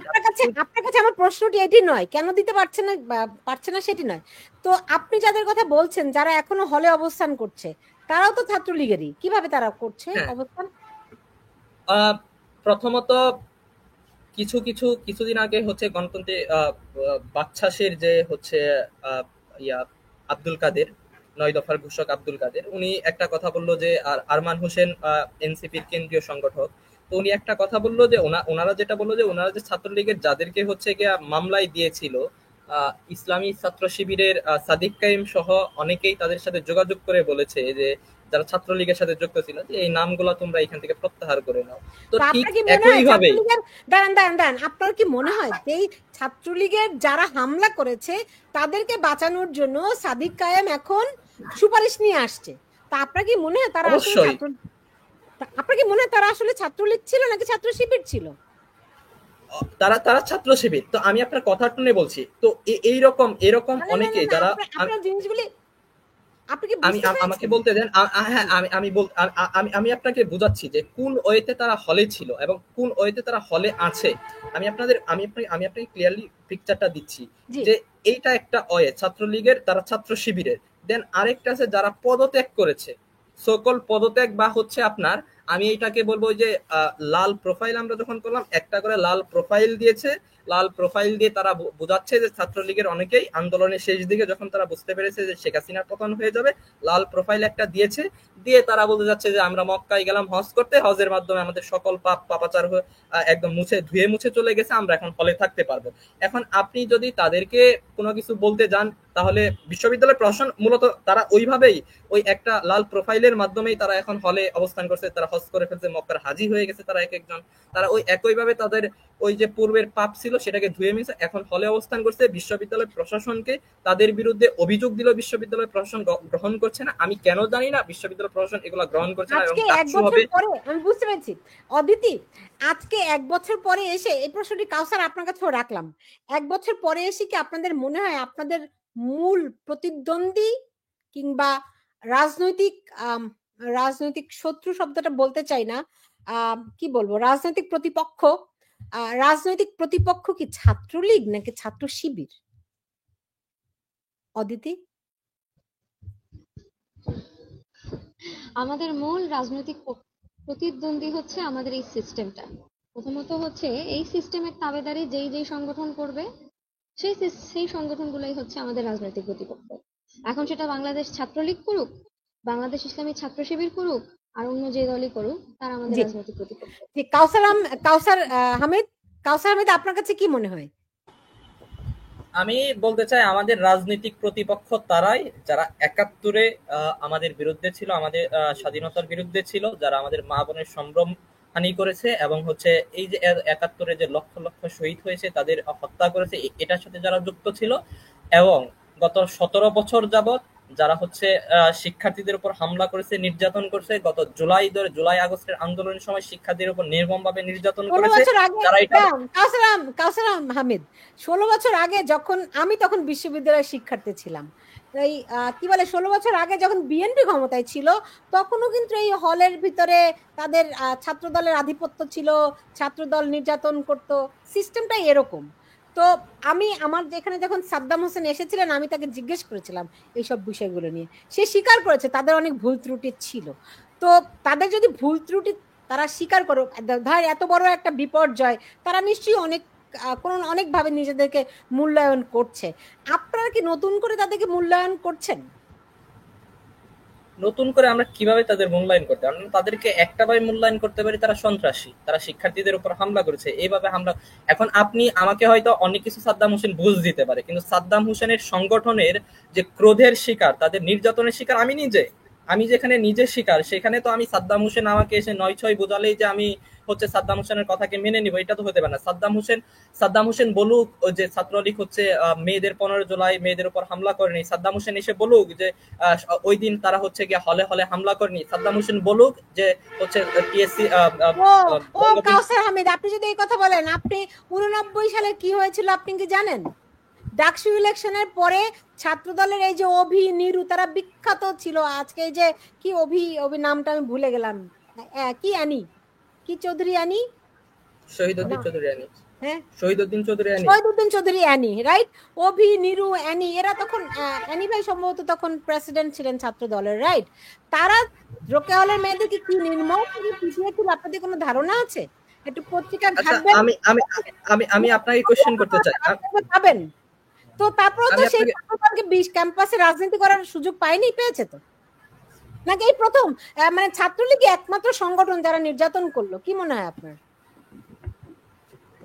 এখন আমি আপনাকে এটার কিছু উত্তর দিতে চাই যে আপনি যাদের, আমি ঘটনাগুলো জানি না, আমি সেহেতু আমি আপনাকে বললাম যে আমার জন্মও হয়নি তখন, আমি এই ঘটনাগুলো সম্পর্কে আমি আপনাকে বলতে পারবো না।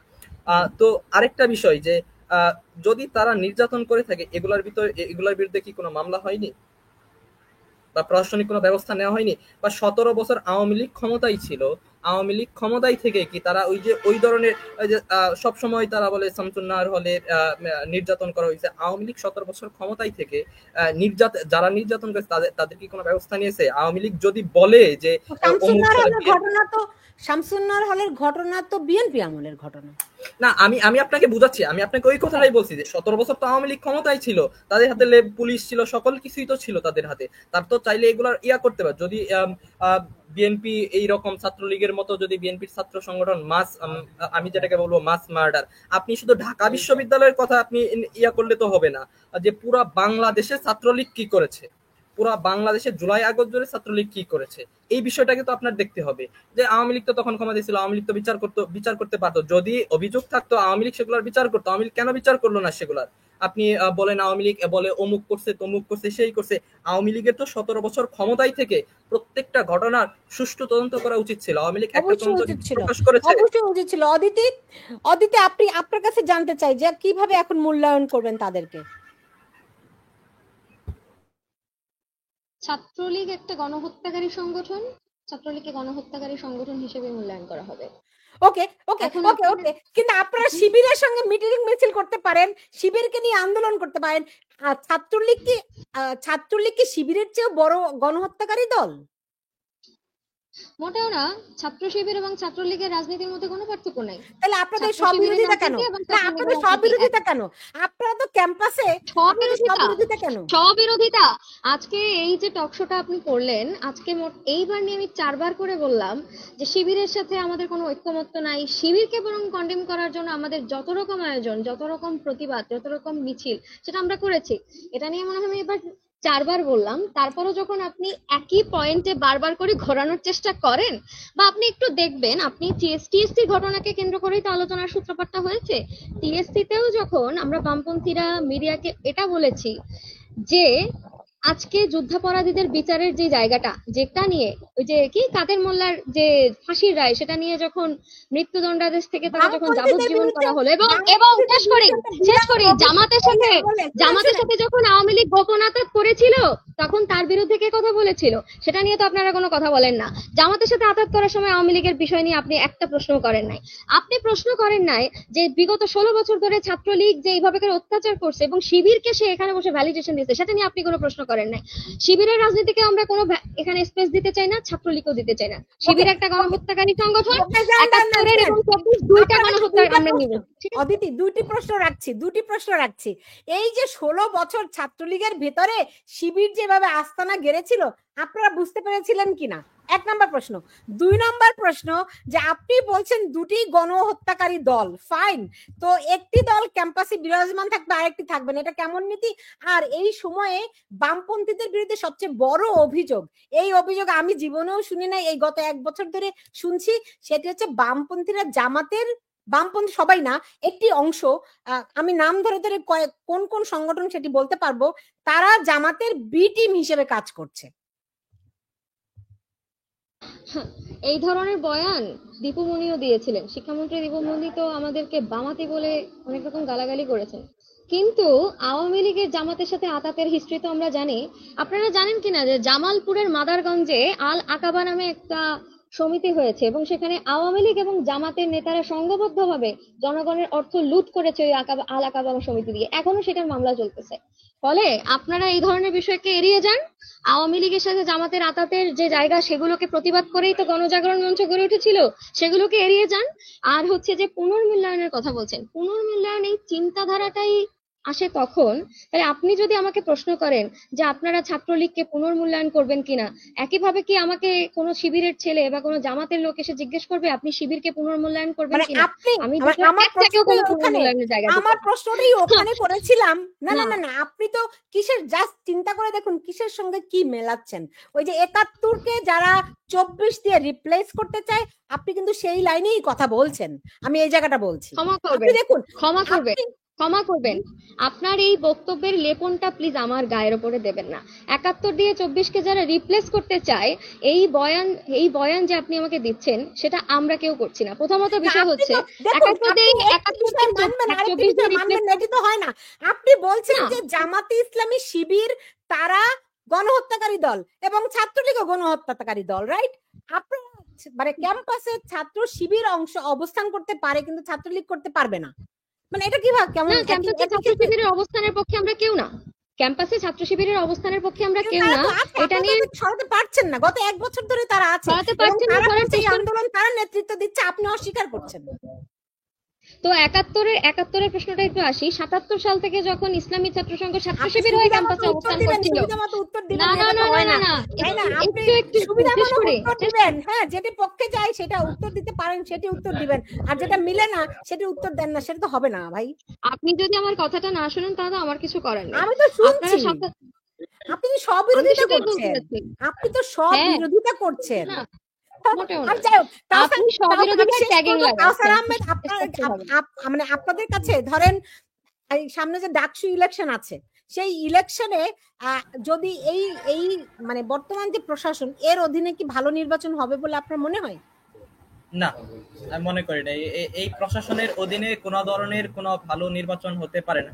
লেভেল প্লেইং ফিল্ড না থাকলে কিভাবে আপনি ইয়া করতে পারেন যে একটা ভালো নির্বাচন হবে? আমরা হচ্ছে ডাকসুর গঠনতন্ত্র সংশোধনের জন্য বলেছিলাম, ডাকসুর গঠনতন্ত্র সংশোধন করেনি।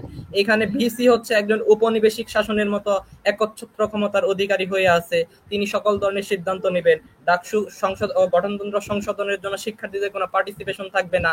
হল প্রভোস্টের বিরুদ্ধে কিংবা হচ্ছে ট্রেজারার যিনি থাকবে তার বিরুদ্ধে আমরা কোনো অনাস্থা প্রস্তাব আনতে পারবো না। তো এত সকল জিনিসগুলো অগণতান্ত্রিক, একটা আনডেমোক্রেটিক জিনিসগুলো, উপনিবেশিক শাসনের যে জিনিসগুলো আছে, এগুলা হচ্ছে তারা সংস্কার করেনি। তারা এখান থেকে সুবিধা কেন সংস্কার করেনি? কারণ হচ্ছে তারা যদি এই পথগুলো থেকে সরে যায় তাহলে হচ্ছে তারা এখান থেকে সুবিধা নিতে পারবে না। তো এবং হচ্ছে যে ওই যে আমি আপনাকে বললাম যে ঢাকা বিশ্ববিদ্যালয়ে যে অনেকগুলা ঘটনা, ইনসিডেন্ট, মার্ডার সহ অনেকগুলো ঘটনা ঘটেছে, অনেক কিছু পুড়িয়ে দেওয়া হয়েছে, মুছে ফেলা হয়েছে, এগুলো তো এই প্রশাসনের সময়ই হয়েছে।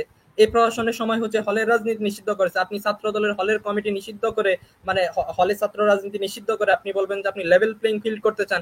আপনি একদিকে হলের রাজনীতি নিষিদ্ধ করছেন, আবার হচ্ছে আপনার হল সংসদ আছে, আপনি দুইটা কিভাবে ব্যালেন্স করে যাবেন? তো এই প্রশাসন যে কাজগুলা করছে এবং এই প্রশাসনের অধীনে যে ঘটনাগুলো ঘটেছে এবং এই প্রশাসনের যে হচ্ছে সাংবিধানিক কনস্টিটিউশনাল রাইট সবকিছু মিলে একটা গুজামিল সিচুয়েশন, লেভেল প্লেইং ফিল্ড নেই। তাই আমি মনে করি এই প্রশাসনের অধীনে কখনোই কোনোভাবে একটি সুষ্ঠু ডাকসু নির্বাচন অনুষ্ঠিত হতে পারে না।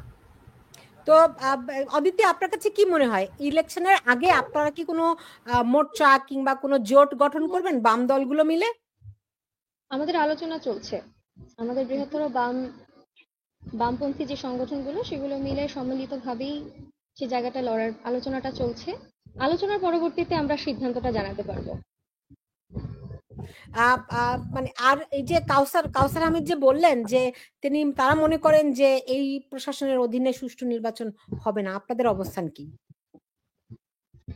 এখন ক্যাম্পাসে যেই ধরনের ঘটনা ঘটেছে এবং গতকাল রাতের যেই কথাটা হয়েছে, সেক্ষেত্রে আমরাও সেই জায়গা থেকে একমত যে ক্যাম্পাসে যদি হলগুলোতে, বিশেষ করে হলগুলোতে যদি কোনো ছাত্র সংগঠনই মুভ করতে না পারে, তাদের বক্তব্য নিয়ে যেতে না পারে, তাহলে এই গণতান্ত্রিক সহাবস্থান বলে যে জায়গাটা তারা কথা বলছেন, রাজনৈতিক সহাবস্থান, সেটা তৈরি করাও সম্ভব হবে না। তাহলে ডাকসুর চরিত্রটা কেমন হবে সেটা নিয়ে আমরাও সন্দিহান। সেটা নিয়ে আমরা প্রশাসনকে সেই জায়গা থেকে সেই প্রশ্নটা আমরা রেখে যাচ্ছি। ওকে, আমি ধরেন একটা কথা অ্যাড করতে চাই, জি জি সেটা হচ্ছে যে 2019 সালের ডাকসু নির্বাচনের কুশীলব যারা হচ্ছে ডামি লাইন তৈরি করে ডাকসুর ভোট হইতে অনুষ্ঠান হইতে বাধা দিয়েছিল, 2019 সালের যে ডামি ডাকসু, যেটা সেই ডাকসু নির্বাচনের কুশীলব যে হল প্রভোস্ট, টিচার, হাউস টিউটর, প্রশাসনের যারা আছে, তারা কিন্তু এখনো ঢাকা বিশ্ববিদ্যালয়ের টিচার, এখনো কেউ কোনো না কোনো দায়িত্বে আছে। তো তাদেরকে ওই দায়িত্বগুলা থেকে না সরিয়ে যে ডাকসু নির্বাচনটা সুষ্ঠু হবে, লেভেল প্লেইং ফিল্ড থাকবে, তো এটাও আমরা মনে করি না। তো এটা আমি অ্যাড করলাম। জি জি, আমি শেষ করব।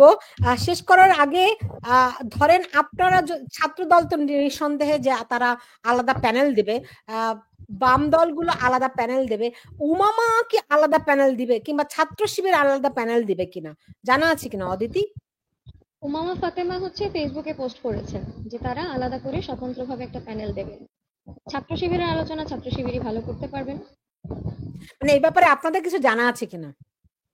ছাত্র শিবিরের ব্যাপারে হচ্ছে আমার কিছু জানা নেই, তবে উমামা ফাতেমা হচ্ছে নিজস্ব পোস্টই দিয়েছিলেন, সেটার মারফত তিনি আলাদা করে প্যানেল দেওয়ার আয়োজন করেছেন। রাইট। কাউসার আহমেদ, আপনার জানা আছে কিনা যে ছাত্র শিবির আলাদা কোনো প্যানেল দেবে কিনা, নাকি উমামার প্যানেল দিয়ে রিপ্লেস করবে আর কি? ছাত্র শিবির গুপ্ত থেকে সুপ্ত হবে কিনা এটা ছাত্র শিবির নিজেই বলতে পারে। তবে ছাত্র শিবিরের বিভিন্ন যে অরাজনৈতিক দোকান আছে, দোকানপাট তারা খুলে বসে অমুক সংগঠন তমুক সংগঠন, হয়তোবা তারা এগুলার আন্ডারে ডাকসু করার চেষ্টা করবে। বাকি তাদের নিজস্ব কোনো প্যানেল থাকবে কিনা সেটা জানি না, তবে তাদের বিভিন্ন দোকানপাট অবশ্যই থাকবে ডাকসুতে, এটা আমি ধারণা করতে পারি, বা বর্তমান ফিল্ড থেকে যে আলোচনা হচ্ছে সেগুলো থেকে বলতেই পারি। বাকিটা তারা নিজেরা ডিসাইড করবে, তারা প্রকাশ্যে আসবে কিনা। আরেকটা বিষয় এখানে একটু যুক্ত করা দরকার, আমি একটু ইন্টারফিয়ার করছি, সরি, যে প্রশাসনের মিটিং গুলোতে আমরা স্পষ্টভাবেই তো বলছি যে এই যে ছাত্র শিবির, সে একটা যুদ্ধাপরাধী সংগঠনের ছাত্র সংগঠন, যেটা ভাইও বললেন যে ডাকসুর গঠনতন্ত্রের যে জায়গাটা, যে 71-এর সাথে সাংঘর্ষিক কোনো রাজনৈতিক দল এখানে ডাকসু করতে পারবে না, সেই পয়েন্টগুলোতে কিন্তু আমাদের ডিবেটটা সবসময় প্রশাসনের সাথে রয়েছে। ফলে এই ছাত্র শিবিরকে ডাকসুতে এন্টার করানোর যে জায়গাগুলোতে, সেগুলোতে যেমন আমাদের দ্বিমত আছে। ফলে ছাত্র শিবির এখান থেকে যেটা করতে পারে, বিশেষ করে হলগুলোতে যে স্বতন্ত্র প্যানেলকে সে ইউজ করতে পারে, স্বতন্ত্র প্যানেলকে ব্যবহার করেই সে তার রাজনীতিটাকে মানে তার প্রার্থীগুলোকে হচ্ছে সে এখানে এন্টার করানোর চেষ্টা করতে পারে, এতটুকু আমার ধারণা আছে। জি, বুঝতে পেরেছি। মানে উমামা ফাতেমা যেই স্বতন্ত্র প্যানেল দেবে, সেই স্বতন্ত্র উমামা ফাতেমার প্যানেল আবার ভিন্ন, সেটা আবার সে আবার তার ফেসবুক পোস্টে স্পষ্ট করেই বলেছে। আমি বুঝতে পেরেছি, কিন্তু আমি উমামা ফাতেমাকে এই আলোচনাটার মধ্যে আনছি এই কারণে তিনি আকস্মিক ভাবে এনসিপি থেকে পদত্যাগ করলেন, বৈষম্য কি কোথা থেকে যেন পদত্যাগ করলেন, তখনই বোঝা গিয়েছিল যে নতুন কোনো পরিকল্পনা আছে, এমন অভিযোগ অনেকেই করেছিলেন। পরে তিনি ডাকসুর ভিপি হওয়ার জন্য ঘোষণা দিলেন, রাইট? সো যেহেতু পুরো বিষয়টি শুধু ডাকসু নয়, পুরো বাংলাদেশের সামগ্রিক রাজনীতিটা এখন মেটিকুলাসলি ডিজাইনড ওয়েতে হচ্ছে, ফলে আপনাদের কাছে কি এরকম সন্দেহ আছে যে এই উমামার আকস্মিকভাবে পদত্যাগ, তারপরে ডাকসু প্যানেলে স্বতন্ত্র প্যানেল তৈরি করা, এদিকে ঢাকা বিশ্ববিদ্যালয় থেকে রাজনীতি নিষিদ্ধ করা, এই সবগুলো একই সূত্রে গাঁথা কিনা? প্রথমত হচ্ছে আপনি যে শব্দটা ব্যবহার করলেন, মেটিকুলাসলি ডিজাইনড ওয়েতে রাজনীতি চলছে, এই শব্দটার আমি প্রতিবাদ করি। মানে এই যে কথাটা আপনি লেপন করে দিলেন, কেন আপনি প্রতিবাদ করবেন? এটা তো ডক্টর মোহাম্মদ ইউনূস বলেছেন। ফলে ডক্টর মোহাম্মদ ইউনূস আন্দোলনের অংশ ছিলেন না। কেন আপনারা তাকে ক্ষমতায় বসিয়েছেন? না, এই কথা যদি বলানো হয় যে আপনি দাবি করছেন আমরা নির্বাচন করে, আপনি দাবি করছেন আন্দোলনের নেতৃত্ব আপনারা দিয়েছেন, ছাত্র শিবির দেয়নি। আপনি দাবি করছেন যে আপনারাই নেতৃত্ব দিয়েছেন, তাই তো? আন্দোলনে অংশগ্রহণকারী একটা বড় অংশের মতের বাইরে গিয়ে ছাত্ররা ক্ষমতায় বসিয়েছে এবং তিনি দাবি করছেন যে এটা পুরো মেটিকুলাসলি ডিজাইন। আপনি মানে আপনাকে তো ভাই পরম্পরাটা বুঝতে হবে, যুক্তি দিয়ে কথা বলতে হবে। আবেগে কথা বলতে হয় না ভাই। আবেগে কথা বলছি না। প্রথমত বিষয় হচ্ছে আপনি যখন এখানে বসে বলছেন যে আপনাদের রাজনীতি একটা মেটিকুলাসলি ডিজাইনড ওয়েতে চলছে, প্রথমত এই যে অ্যাডজেক্টিভ, এটা ঠিক না। আপনি আমাকে মিসকোট করছেন। আপনাদের রাজনীতি আমি বলিনি, বলছি দেশের সামগ্রিক রাজনীতি। আমাদের রাজনীতির কথা বলছি না। ডক্টর ইউনূসের ভাষায় মেটিকুলাসলি ডিজাইনড, সেখানে সেটা আপনি প্রতিবাদ করছেন। আর তাহলে মানে ডক্টর ইউনূস আপনাদেরই সরকার এবং আপনারা আন্দোলনের নেতৃত্ব দিয়েছেন বলে আপনারা দাবি করছেন, তাই না? সমস্যাটা কি? ডক্টর ইউনূসকে এই দেশের জন অভ্যুত্থানের পরে ডক্টর ইউনূস এই দেশের রক্তের উপরে দাঁড়িয়ে সে একটা সরকার নির্বাচন করে, কিন্তু ডক্টর ইউনূসকেই আনতে হবে এই ধরনের কোনো মতামত একটা বড় অংশের ছাত্র আন্দোলনে অংশের কাছে মতামত নেওয়াই হয়নি। সেই জায়গা থেকে আমরা শুরু থেকে সেই কথাগুলো বলছি। সেই জায়গাগুলো নিয়ে কাজ করছেন না আপনারা, তো সেই জায়গাগুলো নিয়ে কাজ করছেন না। কোন জায়গাগুলো নিয়ে কাজ করা হচ্ছে? আপনি বলছেন যে ছাত্রদের একটা বড় অংশের মতামত নেওয়া হয়নি, এই কথাগুলো তো আপনারা বলছেন না। ডক্টর ইউনূস বলছেন ছাত্ররা তাদেরকে বসিয়েছে। কে বলছে এই কথাগুলো? কে বলছে? তাহলে সেটা তো আপনাকে ক্লিয়ার করতে হবে। কেউ বলছে না, আমাদের কান পর্যন্ত তো এসে পৌঁছাচ্ছে না। বাংলাদেশের কোনো গণমাধ্যমে আপনাদের এই দাবি দেওয়া কি প্রকাশিত হয়? গণমাধ্যমকে যদি আপনি গণমাধ্যমে প্রকাশিত তারা করছেন না, কিছু কিছু মাত্রায় তো তারা করছেন। তাহলে আমার কান পর্যন্ত কেমন করে আসবে আপনি আমাকে বলুন। সেটা তো হচ্ছে যে ভাই আমাদের গণমাধ্যমের ব্যর্থতা, সেটা আমাদের ব্যর্থতা। বাস্তবে আসেন, ঠিক আছে? বাস্তবে আসেন। হ্যাঁ, আপনি অনেক আর্গুমেন্ট করতেই পারেন, কিন্তু বাস্তব রিয়ালিটি খুব কঠিন। আমাকে শেষ করতে হবে, এই আলোচনা অলরেডি 1 ঘন্টা 16 মিনিট হয়ে গেছে, আমি শেষ করছি। সো আগামী ইলেকশন নিয়ে আপনাদের প্রস্তুতি কি বলুন? আগামী ইলেকশন নিয়ে আমরা যেটা বললাম তো, যে আমরা যারা বামপন্থী রাজনৈতিক সংগঠনগুলো আছি আমরা আলোচনা করছি। আমরা যদি সম্ভব হয় একসাথে সম্মিলিতভাবেই সেই লড়াইটা করার চেষ্টা করব। সেখানে কি ইউনিয়ন থাকবে, ছাত্র ইউনিয়ন থাকবে, নাকি আপনারা আলাদা হবেন? আমি বিষয়টা বলেছি আলোচনাধীন। যদি আমরা একসাথে করি, জোটবদ্ধভাবে করি, তাহলে তো সেখানে শুধু ছাত্র ইউনিয়ন না, সেখানে গণতান্ত্রিক ছাত্র জোটভুক্ত সংগঠনগুলো, গণতান্ত্রিক ছাত্র জোটের বাইরেও সাম্রাজ্যবাদ বিরোধী যে সংগঠনগুলো আছে এবং আদিবাসী যে সংগঠনগুলো, তারাও যদি আমাদের সাথে একই সাথে নির্বাচন করতে, সেটা একসাথে হতে পারে। আলোচনাধীন, আলোচনার পরে বলতে পারি। কাউসার আহমেদ, আপনাদের প্রস্তুতি কি রকম? আমাদের প্রস্তুতি ভালো। আমরা আমাদের অনেকেই কাজ করছে, আমরা নিজেরা কাজ করছি, সংগঠন হিসেবে আমরা ডাকসু নিয়ে কাজ করছি। আমাদের প্রার্থিতা হয়তো কয়েকদিন মধ্যেই নিশ্চিত করা হবে, বাছাই করা হবে, এটা সংগঠনের আলোচনার ভেতরে আছে আমাদেরও। আমরা অবশ্যই ভালো একটা ফোর্স নিয়েই হচ্ছে ডাকসু নির্বাচনে অংশগ্রহণ করবো। এবং আমি আপনার একটা কথার উত্তর দিতে চাই, আপনি বললেন যে হচ্ছে মেটিকুলাস ডিজাইন বা ডক্টর ইউনূস আমাদের মতামত নেয়নি। তো সুলতানা রহমান আপা, আপনারা সাংবাদিক, আপনারা মিডিয়া হয়ে যদি আমাদের কাছে আসেন তাহলেই আমরা কিন্তু এই কথাগুলো বুঝাইতে পারবো। আজকে আপনি মিডিয়া হয়ে আমাদের কাছে আসছেন, এই কারণে আমরা বুঝাইতে পারছি। কাউসার আহমেদ, শুনেন, খুব দুঃখের কথা বলি, অত্যন্ত আমার শেষ যদিও তবু দুঃখের কথা বলি। এই আমার বিদেশে থেকে আমার কোনো ঠেকা পড়ে নাই বাংলাদেশকে নিয়ে আমার এত কথা বলতে হবে। দেশটা ধ্বংস হয়ে গেছে দেখে আমাকে কথা বলতে হচ্ছে। আমি বাংলাদেশে থাকি না আজকে 9 বছর, কিন্তু আমার নিজের অন্য চাকরি বাকরি রেখে আমার এই কাজগুলি করতে হচ্ছে, কারণ আমি জানি বাংলাদেশে গণমাধ্যম আর স্বাধীন নয়, যেখানে আপনাদের কথা উঠে আসে না। আপনাদের প্রতি অনেক ধন্যবাদ, অনেক কৃতজ্ঞতা যে আপনারা সময় দিয়েছেন। আমি নিয়মিত আপনাদের মতামতগুলি তুলে ধরতে চাই। দেখুন, আমাদের মতের ভিন্নতা থাকতে পারে, কিন্তু সেটাই গণতন্ত্রের সৌন্দর্য, রাইট? আমি অদিতি অনেক আর্গুমেন্ট করলাম, আই ডোন্ট মাইন্ড। আমি জানি না অদিতি মাইন্ড করেছে কিনা, কিন্তু এই ভিন্নতার মধ্য দিয়েই তর্ক বিতর্কের মধ্য দিয়েই অগ্রসর হয়। পৃথিবীতে কেউ পারফেক্ট না, কোনো সিস্টেমও পারফেক্ট না, ভুল ত্রুটি সবকিছু থাকে।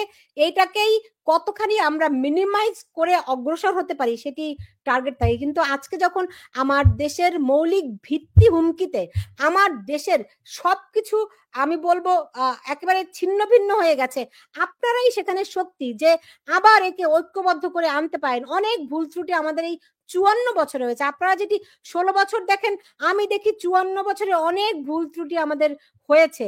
সেই ভুল ত্রুটিকে কমিয়ে কিভাবে আমরা সামনে অগ্রসর হতে পারি, আমার মনে হয় সেটি আমাদের কাঙ্ক্ষিত হওয়া এই মুহূর্তে সবচেয়ে বেশি প্রয়োজন। ভিন্নতা থাকবে, মতভেদ থাকবে, কিন্তু সন্ত্রাসের যেমন কোনো জায়গা নেই রাজনীতিতে, গণতন্ত্রে, ঠিক এমনি ভাবে অন্যের মত প্রকাশের স্বাধীনতাও থাকাটা খুব বেশি জরুরি গণতন্ত্রে। তাহলেই না একটা গণতান্ত্রিক সমাজ কাঠামো তৈরি হয়। অনেক বড় একটা লেকচার দিয়ে দিলাম। অদিতি ইসলাম এবং কাউসার হামিদ, আপনাদের দুজনকে অনেক ধন্যবাদ। আমি আবারও বলি, অদিতি আমার খুব প্রিয়। অদিতিকে প্রথম এই আন্দোলনের সময় যখন প্রথম আমি দেখেছিলাম, আমি খুবই মুগ্ধ হয়েছিলাম তার স্পিরিট, তার কথা শুনে। আজকেও মুগ্ধ আছি, কোনো অসুবিধা নেই, ভিন্নতা তো থাকবেই। অদিতি এবং কাউসার হামিদ, আপনাদের দুজনকে অনেক ধন্যবাদ। এবং কাউসার হামিদ, আপনাকেও অনেক ধন্যবাদ জানাচ্ছি যে আপনি যেভাবে লিগালি প্রত্যেকটি পয়েন্ট ব্যাখ্যা করলেন, নিশ্চয়ই অসাধারণ। আপনারা যদি সচেতন থাকেন, নিশ্চয়ই বাংলাদেশ পথ হারাবেন। এবং আমি অয়নকে একটু ধন্যবাদ জানিয়ে রাখতে চাই। অয়ন না, অনয় এনামুল হাসান, অনয়কেও একটু ধন্যবাদ জানিয়ে রাখতে চাই। কিন্তু যদিও ইন্টারনেট সংযোগের কারণে তাকে শেষ পর্যন্ত আমরা পাইনি। কিন্তু অদিতি এবং কাউসার, আপনাদের সঙ্গে আবারও দেখা হবে। আপনারা ভালো থাকুন। দর্শক, এই ছিল আমার এখনকার আয়োজনে। সেই কথাই বলছিলাম যে বাংলাদেশ পথ হারাবে না। বাংলাদেশের তরুণরা যদি সচেতন থাকে, জাগ্রত থাকে, কখনোই বাংলাদেশ পথ হারাবে না। কারণ তরুণরাই বাংলাদেশের শক্তি, বাংলাদেশের প্রাণ। তারা নিশ্চয়ই যেই অশুভ চক্র বাংলাদেশে মানে ঘাঁটি করতে চাচ্ছে, যে অশুভ চক্র বাংলাদেশের উপর আবারও ঝাঁপিয়ে পড়তে চাচ্ছে, নিশ্চয়ই এই তরুণরাই আবারও তা রুখে দেবে। সেই প্রত্যাশা রেখে আজকে বিদায় নিচ্ছে। আপনারা যে যেখানে আছেন সবাই ভালো থাকুন।